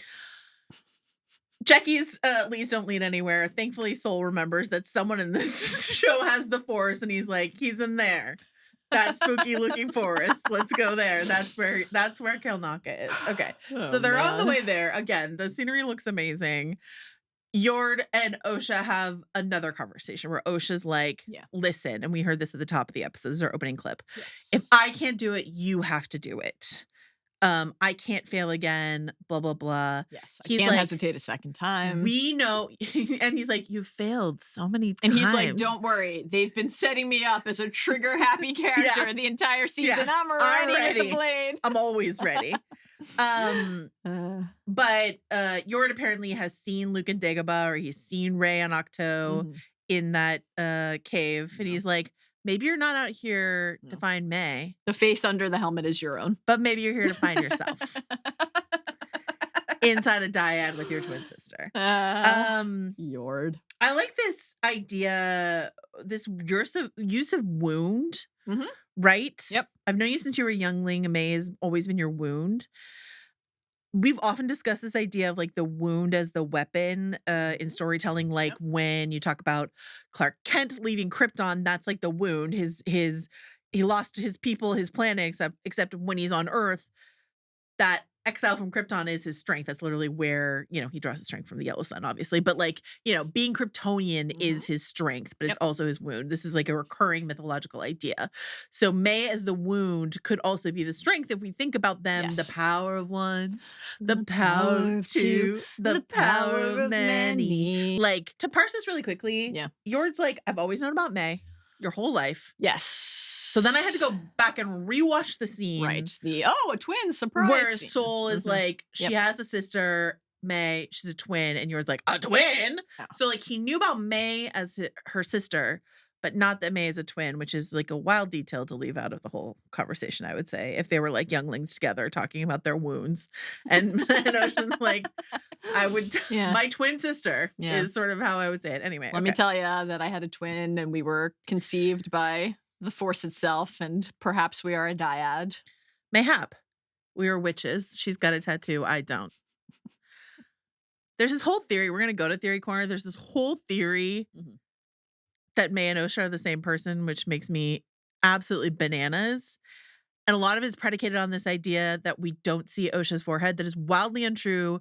Mallory and I clocked this from the first episode. When she wakes up, we see her untattooed forehead. So anyway, we're going to we may or may not. Basically, I hate that theory. But we can talk about Sounds it like later. we just did Theory Corner. Cool. Force projection, Fight Club, hate it. Okay. I can tell that Van is kind of into it. I heard him like reference it. Yeah. Mhm. It's a pretty popular theory. I heard him reference it on Midnight Boys. I was like, no, I'll have to talk to him in person. Okay. I thought the Umbra moths that we meet here in this episode were going to be nightmare fuel for me, but that was before I heard you saying Acolyte 20 times in a row that hopefully Steve has cut from this You were podcast. able to sense that creature. Me singing. There's something rotten in you, Mallory. But unlike the Umbra Moth, it's not yet dead. Oh man, what did this feel like to you more? Mirkwood, Forbidden Forest, which haunted? Oh, Acromantula. I hate things that skitter. Yeah. If they're skittering in a crevice, Temple of Doom's a real tough one for me. Here's the thing. I'm gonna throw this your way. You ready for this? They weren't skittering. They were resting peacefully until disturbed. Another poor innocent creature slain in Star Wars by a Jedi happening to stroll through. Kind of agree, but at least Osha says that. Osha's like, they were just hanging out and I sensed it and now it's dead. What I don't understand is why she touched it. This gave me Strong, the scientists, and Prometheus just sticking their head in the face of some sort of like hissing, spitting alien creature. Why she touched you do, the tree bugs. In a moment like that, wish that the characters would have a stronger sense of self-preservation. I felt it too. Weren't me. towards me. We didn't twerk so simple. I would not put my hand on the nesting, resting creature in the forest that has mere moments before been, described as something where a rot rotten is setting in. But in terms of the text and what this tells us about Osha, when she says to Jackie after, her sensing is returning. Yeah. I was able to sense that creature, but I disturbed it and now it's dead. Okay, so a few things here. The framing, what this framing implies, and then some of the questions that it raises. We've been talking about this the whole time, this idea that Osha has been cut off from the Force. Right. She couldn't reach Pip with the Force. She had to wait for gravity to help her out. So is that because of her own... A great unblockening. Yes, an unblockening is happening. An unblockening is upon us. We're unplugging the Force drain. This podcast is presented by Liquid Plumber, Drano. No free ads. No free ads. Is Osha being cut off from the Force something about her emotional, mental, spiritual state? Is it a block that somebody else has put into place? So this is still a very interesting thing. And when did it happen? Like, because we were speculating that's perhaps why she was kicked out of the orders. Right. She could not access the Force. Right. She's a chose to leave of her own accord. Hardest thing she's ever had to do. Yeah. It's her decision. It does seem like that is why she left, right? Because she was cut off from the Force. So how could she stay? Did something like the Force vision on Karlak, seeing and hearing May, which we believe still part was of a our vision sent to her. Theory corner has been that this is planted vision. Yeah. Did that not ping to her as a rekindling? Like, did she not perceive that as, I'm having a connection to the Force here? Is this the first moment that she's felt it? Or is her voicing this aloud to Jackie here because this has started to build? Like, okay, this is happening to me again. Something is like, something is awakening. And then that last part, and now it's dead. We'll talk about Jackie's reply in a minute here. But just from Osha's perspective, Osha associating the Force with death. Oh, yeah. Both in the with past. Trauma. Right. That past trauma. And then what that might mean in the future, potentially as soon as next episode, for what she is willing to do, whether she is willing to tap into her power. Very interesting. I think also this idea that, is there anything about proximity to May or proximity to Venom Teeth? Is this a dark side influenced awakening?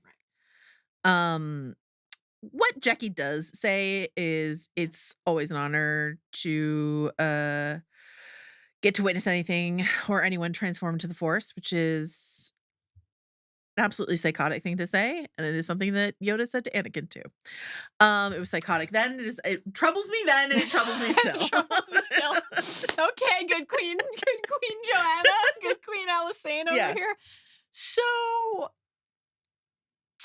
this is an interesting one. Like I think in a moment like this, where this is Jackie's like reflexive response to a moment like this, it does. I think sometimes as Star Wars fans, we're like, oh man, you really bump on it. Yeah. But sometimes, like when we hear Yoda say death is a natural part of life, rejoice for those around you who transform into the Force, mourn them, do not miss them, do not attachment to justice. It's like, no, I cut off there. But there's something in it. And in general, how the Jedi think of death, this transition from the living Force to the cosmic Force, this idea in the Jedi code that there is no death, Force ghosts. It's like having a celebration of life ceremony instead of a funeral. But I don't think you need to like rejoice. That's the word choice. Some of it is interesting to me in terms of like how, okay, for the Jedi, this can be an embrace and a celebration of the larger sense of what the Force is and can be.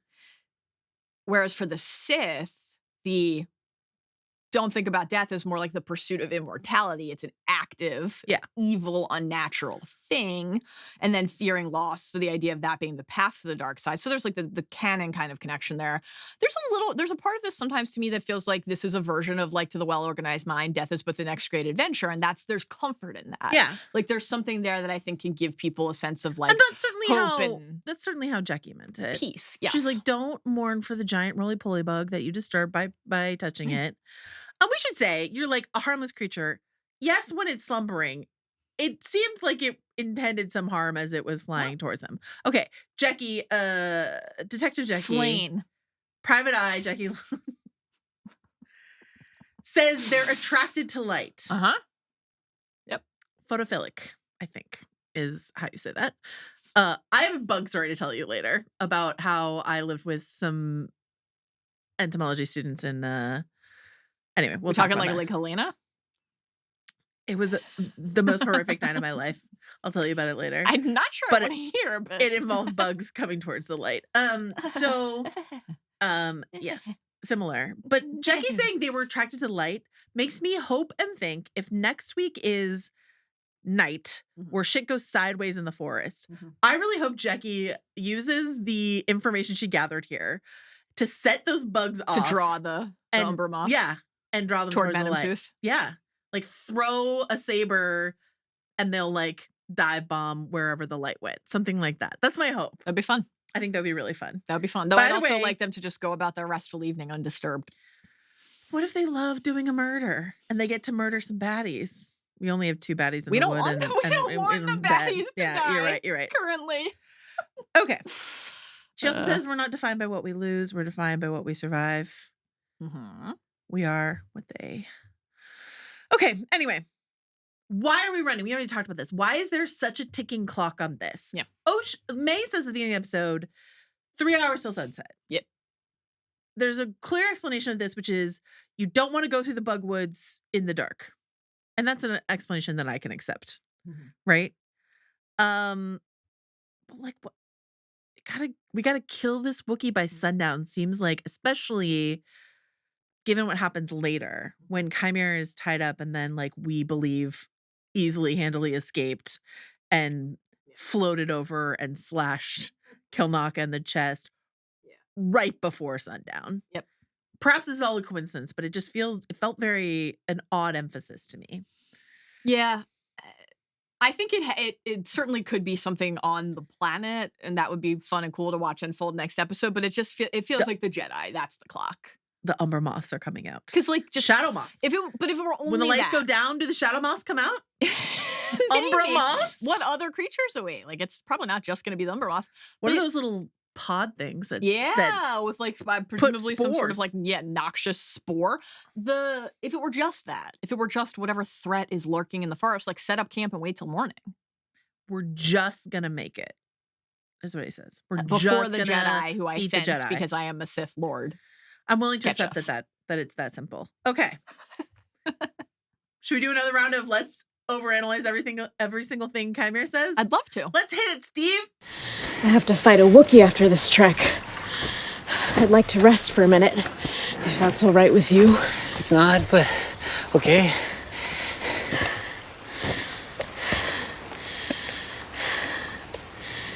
It's not a test. What? It's not a test. He calls it the final lesson. He says, your final lesson is when you teach yourself. You will kill a Jedi without a weapon. Attacking a defenseless person goes against everything the Jedi stands for. How do you kill someone like that? Unarmed. It's not a test. It's impossible. It's not impossible. You know that. I want this more than anything, but it's impossible. And if I don't do it, he'll kill me. You don't even care. I care. Here. I'm gonna find you more water. Hey, right? You need to rest. You're losing your nerve, and we can't have that, can we? Shout out to May using the Luke, it's impossible line here. Since this all feels like a gambit for her to set up her trap, I'm not gonna like quibble with any of her language here. I'm obsessed with the way that Manny decided to do the line read of it's not, but okay. It was the perfect balance of like exasperation, impatience, masked with like friendly helpfulness. I just like loved that combo there. The Qimir stuff was great.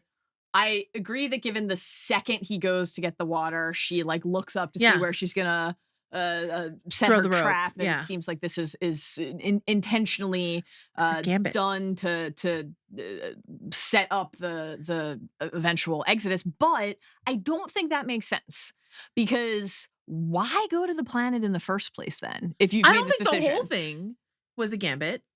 She says when we were running through the woods, I made this decision. yeah, but like, I don't know. It just none of that makes sense. None of that I mean, makes the sense. face, And then the timing of the face turn for May yeah, is it's confusing. so abrupt. And like even the I'm gonna go turn myself in to the Jedi, like that's the plan. Like we could just go right to that next part, right? When she's got him in the trap. Yeah. After running through that forest for an extremely long time, I realized something. I don't need to do this anymore. I don't need to kill a Jedi without a weapon. I don't need to keep this deal. What? Hey, cut me down. You were wrong. Osha being alive changes everything. My loyalty is to Osha, not your master. Okay, that's at the 23-minute mark of the episode. I want this more than anything, the Gambit scene, 21-minute mark of the episode. Whether or not she came to this great epiphany while wandering through the uncharted forest, just in terms of us receiving it, again, this gets to like how much is kind of like mystery or the way that the reveal is like being positioned to us versus like, are we able to understand what a character is doing at any moment in time in the story? It just feels quite clunky. I just really don't think that there's going to be an added layer to what May decides to do here. Mm-hmm. I do not think this is a case of mystery obscuring a character decision. You know, that's a pet peeve of mine. I think it's just, and that's why I say why go to the writing. planet, because like by that read, the thing that shifted was her seeing that Osha was alive. her processing it. She sees Osha's alive. She's like, okay, but I'm still on mission. She's running through the bug woods and she's like, wait, why am I still doing this? This isn't my priority anymore. My sister's alive. I'm not justifying it. Yeah. I'm just saying I think that's what the show is asking us to believe. That when she landed on the planet, she still was like, okay, I'll kill Kilnaka. Mm-hmm. Or maybe the plan is why come to I don't want to spend too much time on this because I really don't think we're going to get another layer of explanation. Yeah. But like perhaps the plan is I would like to turn myself over to Kilnaka. So I need a guy through the woods to get to him, but I don't think she's pretending from the beginning. Yeah, and she does say like, I did need you. Yes, like with they'll put you in prison not after I tell them who I know. Yeah. He'll kill you. He'll have to find me first, and I don't know if even he could make it all the way over here without a guide. I agree that gives us some perhaps justification or explanation, though it was just another thing. And this was in the stretch of the episode that I really liked. Yeah. Like, did it seem that hard for everyone to make it to this point? Well, you needed Basil or you needed She Qimir. doesn't think her Sith master could figure that out, but she believed that Qimir could?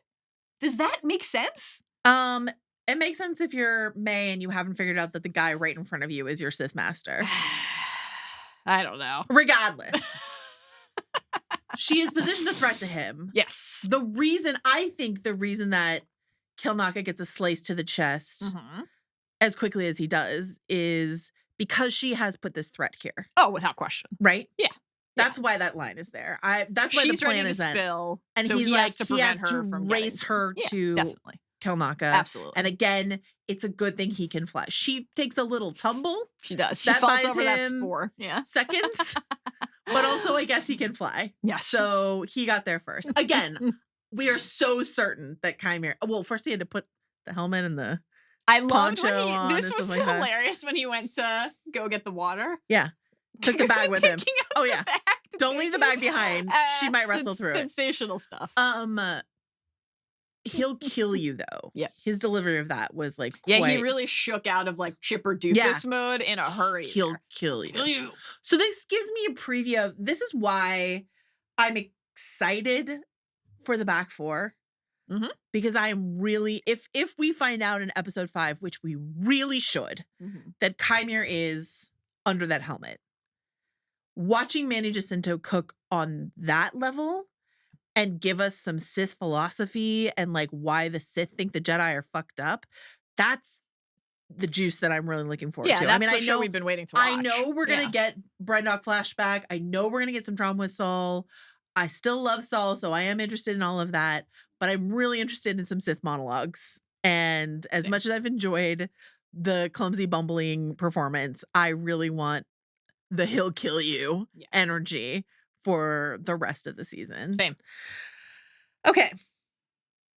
As you already mentioned, Saul says this thing, right? Where he says, once we get May to safely to the ship, I'll explain everything, I promise. We've got a second mystery sound here, but you know what it is. Steve, will you play it? The next time we see each other, we'll talk about your mother. I promise. You can't do the Ned Stark promise. I You promise. just can't. So does this mean that Saul is going to die in episode 5? Or does it Right. mean that Qimir will get a chance to tell Osha, or May will get a chance to tell Osha what happened? Someone else will reveal before Yeah. Saul will get Yeah, to. and it was interesting too to even the way that like Soul is sensing something and looking into the distance and almost like panting. And Osha asks what it is, and he says it's nothing. This is right before the the promise exchange, and it was interesting. Like, is he sensing just a general Rot. and darkness? General rot. Yeah. General rot, or is he sensing something familiar? Is he sensing something that he hasn't sensed since Brendock. perhaps? Oh, I like that. And it has to remind us, thinking about Brendock, of that moment where the witches are like, "What's all that then? Mhm. Did I leave the stove on in the Force, in the thread?" And they're like, "I guess it's nothing." And then later, bad shit happens, right? So he's like, "What's that rot?" Nothing. Then he makes his promise to Osha. There's a lot of, May screaming, Basil screaming, all this stuff happens. Yeah. May walking up and finding Kelnaka with the still steaming slash fresh on wound. the chest. What do you Yeah. think that smelled like? Freshly. Oh, I don't know, like cooked Wookiee. a misused flat iron or something. Ooh. I was thinking of like, those like sheepskin rugs, fake sheepskin rugs, and then like a stoner dropped their lighter on it. That's what I was thinking. What do you think, like, when he saw Venom Teeth arrive, was he like, at last, the sweet release that I've been waiting for, just like Torben? You think he put up a fight? Do you think we'll find out? Oh, my chalky boobs. You think he was sitting in that chair wanking it to the chalky tits? Do you think his final words were, "Oh, my chalky Sorry, "Oh, my chalky bosoms"? I hope so. Oh, man. Okay, the sun goes down right as we get the reveal of Kelnaka is dead. Yep. At least the one trope this episode, well, there's plenty of tropes this episode didn't have. One trope that I hate that it didn't have, and I'm really happy, is we didn't get May like monologuing to the corpse before she figures out that the corpse is dead. I hate that shit. She was just like, "That's a dead Wookiee." So that's a very an exceedingly still Wookiee. Dead Wookiee. All right. And also, I smell a lot of burnt hair and evacuated bowels. Yeah. Yeah. The other thing, just very quickly, we're almost at the end, but right before I'll explain everything, I promise. May said, "I feel different. Yeah. I sense things again in a way that gives me the courage to face her." Now, The great unclogging. the great unclogging, presented by the unclogger No free ads. of your choice. Because we're about to get to this moment where Yord's like, "Stay behind." Osha's in the back of the collection of Jedi. She's like sweating, like clammy. And again, like I said earlier, it did remind me of the way we were parsing like the look on May's face in episode 3 as she's staring into the I'll have to rewatch and compare. flame That's in her interesting. hand. I was like, is she again? Is this just the great unclogging, and she is rediscovering her connection to the Force, or is this part of the great puppeteering act that might be unfolding? Is she in a trance? Is she just like, or is she just like, my sister is in there? Is everyone about to slice and dice her with a bunch of lightsabers? I'm gonna have to rewatch, but I like this theory. I love this puppeteering idea. So the day is done. Night is here. Yeah. We get that coolest shit shot This was great. This is amazing. of Venom Tooth, Darth Venom, just This sort was of like floating into frame. Genuinely creepy and scary, and I loved it. We Yeah. got proper spooky. We got a bunch of emails from people drawing out the comparison to Alien when the xenomorph like dips down from the ceiling into frame. Leslie Headland has said there will be like a Predator themed episode. It could be this episode. I actually think it's going to be next week's because we're still in the jungle. Yep. And now it's nighttime. And we're going to see shit in the, like we've seen in the trailer, like the red lightsaber just sort of like zipping through the woods. Yeah. I'm really excited about all of that. So Same. yeah. Darth Venom, just Yes. really quickly, flicks Osha away. Very cavalier if he wants her for something for him to like. I almost felt the opposite. That's definitely fair and true. She could sustain many a broken bone and a rib contusion. But he's like, get the Force dyad out of the way. Yeah. I'm about to blow the earth level up. of power that we exactly. The level of power that we see, if he wants her dead, it's instantaneous. There's just nothing and no one would stop him. So the fact that he cast her aside, while it was a bit rough, did feel like I need you for something. Do you think next week's episode starts with just like a bunch of dead Jedi? All those red shirts? I think they will be alive when the episode begins and then dead in very short order. Food for the Umbra Moth who was maybe like a couple broke their necks in that explosion of the earth, and then like a few more are gonna get like eaten by moths or whatever. Did you like the red glow from the saber? Oh, I loved it on her. Yeah. What's the over under? Jecki, Yord, Saul. Mm-hmm. Is everyone surviving episode 5? Red shirts aplenty on the floor. Are our named characters who we know all surviving episode 5? So it's an 8-episode season. Yeah. We have reason to believe that this was maybe all intended to be episode 4 initially, perhaps. Maybe. That feels a little soon to me for Saul to die. I don't think Saul's dying. Yeah. So it's Jecki or Yord. Or are all of them going to be maybe fine? Just the red shirts. Okay. All right. What do you think? I don't know. I don't think either of them. Maybe Jecki saying rejoice. Like, it's always an honor to see. What I do think is likely is that in terms of the Ned Stark promise, I do not think these characters will be together after the next episode. Yeah. And so then maybe the eventual Saul death that we're living in fear of and dreading happens in an attempt to bring Osha back. Yeah. I think Osha leaves episode 5 with Venom teeth. Yeah. Is May with them? No. She's like left behind again. No one checked if I was just hiding with just this once dead again, Wookiee right here under a tree. Guys, I'm right here. Hanging with the moth. The one thing we have seen in the trailers, and again, skip ahead if you don't want like trailer spoilers, I guess, is Vernestra row on Khofar with the lightsaber whip. So does that indicate to you, hey, we need reinforcements, or hey, we followed you because we thought you might need reinforcements, or does that indicate She's some like, fodder I still sensed for every single unnamed character that I sent with you has died in the jungle here.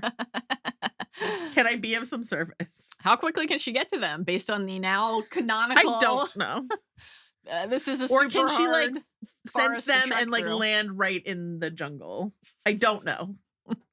3 hours. It's 3 hours from the landing to the heart of the jungle. We know, especially if the sun's going down and you're running. Okay. Theory corner?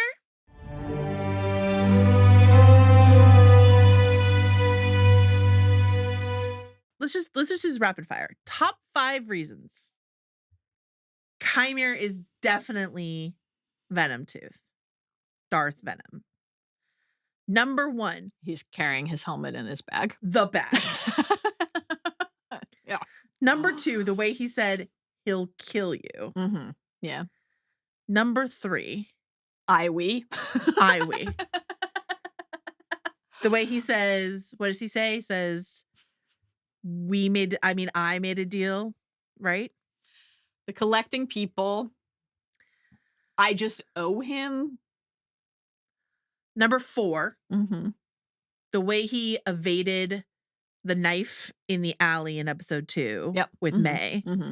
May, trained in the Force, attacks him and he dodges and weaves and just disarms her. Yes, and I would put in the same bucket, even though this is like seemingly the opposite. Like, how did you evade the knife and then fall into the trap? That's what made it seem so apparent that he was like willing to be duped, that this is part of the active display of buffoonery that is meant to keep May off her guard and uncertain as to what is unfolding. Like, he knows the forest. He's the only character other than the tracker, Basil, who can make his way through. He doesn't fall into that situation unless he is willing to. Number 5, Mm-hmm. and this is biting off of Wig Watch, but the floppy bangs. Oh. There's something about the hair all over his face that makes me feel like this is a guy who's hiding something. I mean, it's part of his like surfer dude bro sort of persona, but it also just feels very like I've got something to hide and I'm using my bangs to do it. Follow-up question. So while we're on the Qimir front, where are you on this idea if he is a Sith, and we talked about this a little bit before, but if he is a Sith, if Qimir is indeed the guy under the grinning mask of which we are so certain, is he a Sith master looking for an apprentice? Or is he a Sith apprentice looking for his own apprentice so he can overthrow his master? I'm still inclined toward the latter. I think that the idea that he is not necessarily the one in total control right now, like the Vern line about, this is like a tipping of the scales. There's something larger afoot. Feels like it's not only about the Jedi discovering that, but about like us discovering that about the Sith. And who, if he is positioned to May, to us so far, as the primary threat, and we believe, as we fervently do at this point, that his identity is clear, and we believe that we will learn that next week, then that just feels like another reveal awaits. Now, there are other reveals still to come in the show. What happened on Brendock, but presumably he will be connected in some way to that, at least from just like, maybe not, maybe May just makes her way to him later somehow. But what his journey to the dark side was, and who brought him in, and whether that character is still, and was he ever part of the official order, etc. Active, or has already been eliminated, or is on the precipice of being eliminated. I'm inclined to think that we will learn that he is an apprentice seeking an acolyte of his own. If that's the case, do you think the master, if he is the apprentice, do you think the master is the character we've already met? Something we discussed last week was the idea that perhaps the actor David Harewood, who is rumored to be in this production but has been nowhere in anything, is the master. Or would it be more satisfying to you if it were the Charles Holmes theory in Dara, or somehow Vernestra? I don't think it's Vernestra. I don't think it's Indara, but if it's someone we know, if it's Saul. Because we got a lengthy email from one of our listeners, Jay, who is like, what if Saul is the bad guy? That doesn't feel emotionally true to me based on the story that we've been watching. I feel that Venom Tooth has to be a character we know at this point. Has to be. I don't think that Venom's master has to be. I agree. So that could be season stinger stuff, potentially. Stay tuned for Acolyte Season 2. David Harewood is a great get, if indeed he is in this show, which again, Lucasfilm has never confirmed. Right. This is just the rumor on the street. Yeah. Then in the meantime, we have just a guy being a dude under a helmet, caught easily in a trap that he is then able to levitate his way using the Force out of to very quickly go kill Kelnaka, and then do a very rapid outfit change. Oh, you think he put the outfit on after? That's so much smarter. He didn't stop and put the helmet on. You can't waste a second. You gotta run float your way through the bugwoods. You gotta run over. Hover over. And kill Kelnaka. Do you think he did like a big, how high can he hover? What? Actually, there's there is a little moment when after May has discovered Kelnaka, where there's like a rumbling. Yeah. It's in the subtitles, rumbling, the room. There's like a little, and that, I guess, does leave open the possibility that just genuinely someone else has arrived, like a ship has landed maybe. But I'm going to go with, for the purposes of Theory Corner, Qimir's just over in the corner changing and knocked something over. Rumble. Knocked over the shelf. He's so clumsy. He's just a manic pixie dream girl. The shelf of chalk that Kelnaka's been drawing the boobs with. Oh, not the chalky bosom chalk. Okay. So that's our, Qimir is under the helmet. Anything else you want to say about the helmet? You sort of teased how much you liked it, but I just think it's a fantastic design. Yeah. It's menacing, but also like it's a little goofy, but in a great way, actually in a way that I think amplifies and enhances the menace. The fact that there This, is like- a smile, Yeah, like a this Qimir, I'm sneer. just a guy smile. Yeah, there's a little bit of like a Joker quality to it, right? Like the smile that but also like the form of the conveys teeth. doom. Yeah. The like very like I've repurposed this from other mechanical things. Oh, Formation yeah. of the teeth. Yes. The seams on the helmet, very Yes. very Kylo. Kylo. Yes. And the color of it too. It's not well, actually it might just be saber reflection. It didn't read as like pure black to me. It read as like slightly like brownish, but again, I that think might it just that needs might a be polish. saber It's reflection. like he's been Just carrying been- it around. it's just in been his rusting in the bottom of the bag satchel since his cliffside monologue. Okay, so that's our Qimir. Definitely is under the helmet. It will not bother me one iota. Some people don't like this idea. I'm really into it. I've been enjoying Manny's performance. If it means we get so much more Manny in the back half of the season, I I'm don't here know for that it. we have a ton of evidence supporting the fact that Qimir is venom teeth. I don't know that we have a single explanation if that's not the case for any of the skills or aptitude that he has possessed to this point in the story. So that's it. Case closed.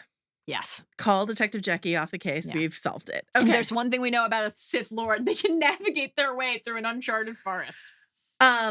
The last thing in theory court I want to say is I just want to recap this force projection fight club theory, which I hate, which is this idea that like something happened to unhinge either May or Osha died actually and May didn't or something like that. And the two girls we're seeing is one is the addled mind of a twin force projecting themselves elsewhere. And if you move the bangs on Osha's face, which again, we have already seen them move in episode 1, you will find the tattoo there or something like that. The force projection that we saw from Luke on Crate, let us say. That force projection did look different for what it's worth. It did. Yeah. He had the Just for Men dyed beard. Yeah. So in theory, you could amend. Yeah, so you could have one tattoo, one non-tattoo. You could. Okay. But this Not that I'm a proponent of this theory, to be clear, but you could perhaps account for that. And he element of was it. like corporeal, like he was solid. So like this idea that one twin or another is force projecting themselves and we're really just looking at like one, there's no way that May could have survived. So Osha survives and has created May out of her own. Oh no, I can see your face. You're like coming around to this theory. No. I hate this theory. Yeah. Okay, great. I actually just genuinely don't believe anything in Star Wars can hinge on a fall being unsurvivable. Like, period. Great point.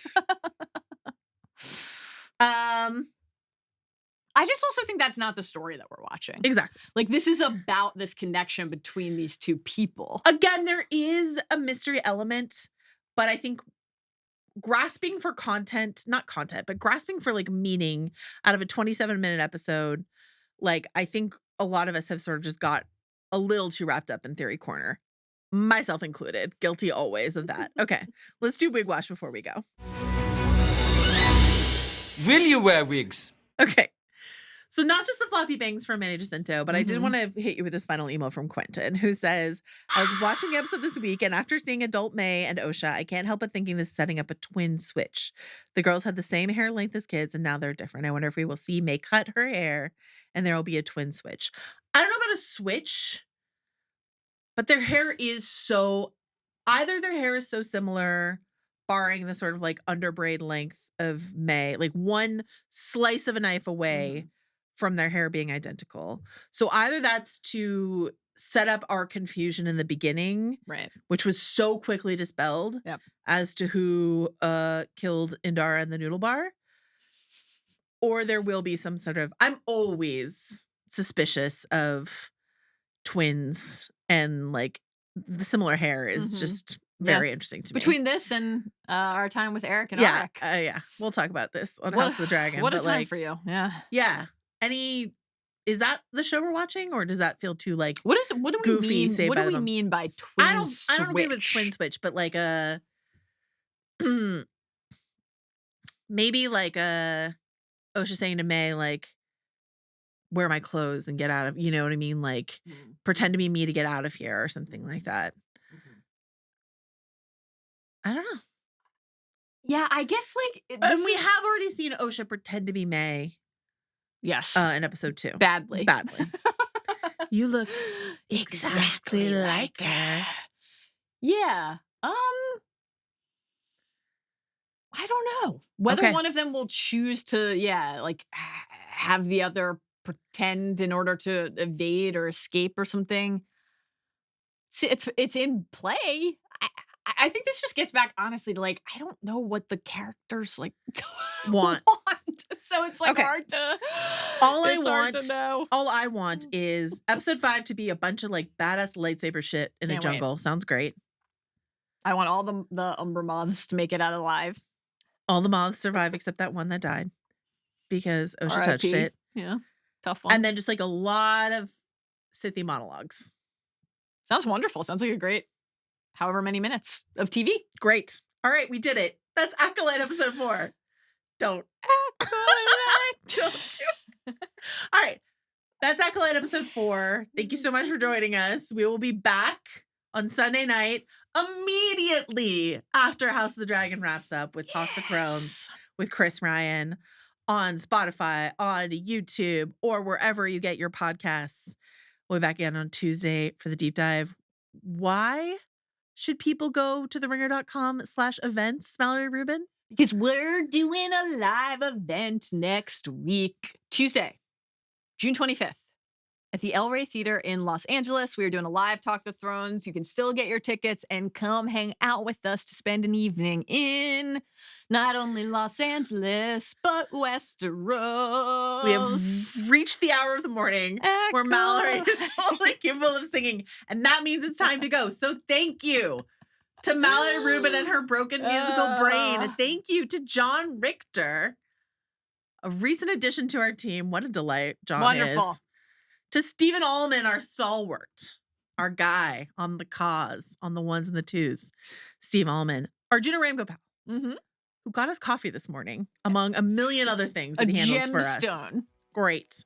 And Jomi Adeniran, who put us talking about lip balm on Instagram for all to see. Great stuff. We love you, Jomi. We love everyone. We'll see you on Sunday for Talk the Thrones. Bye.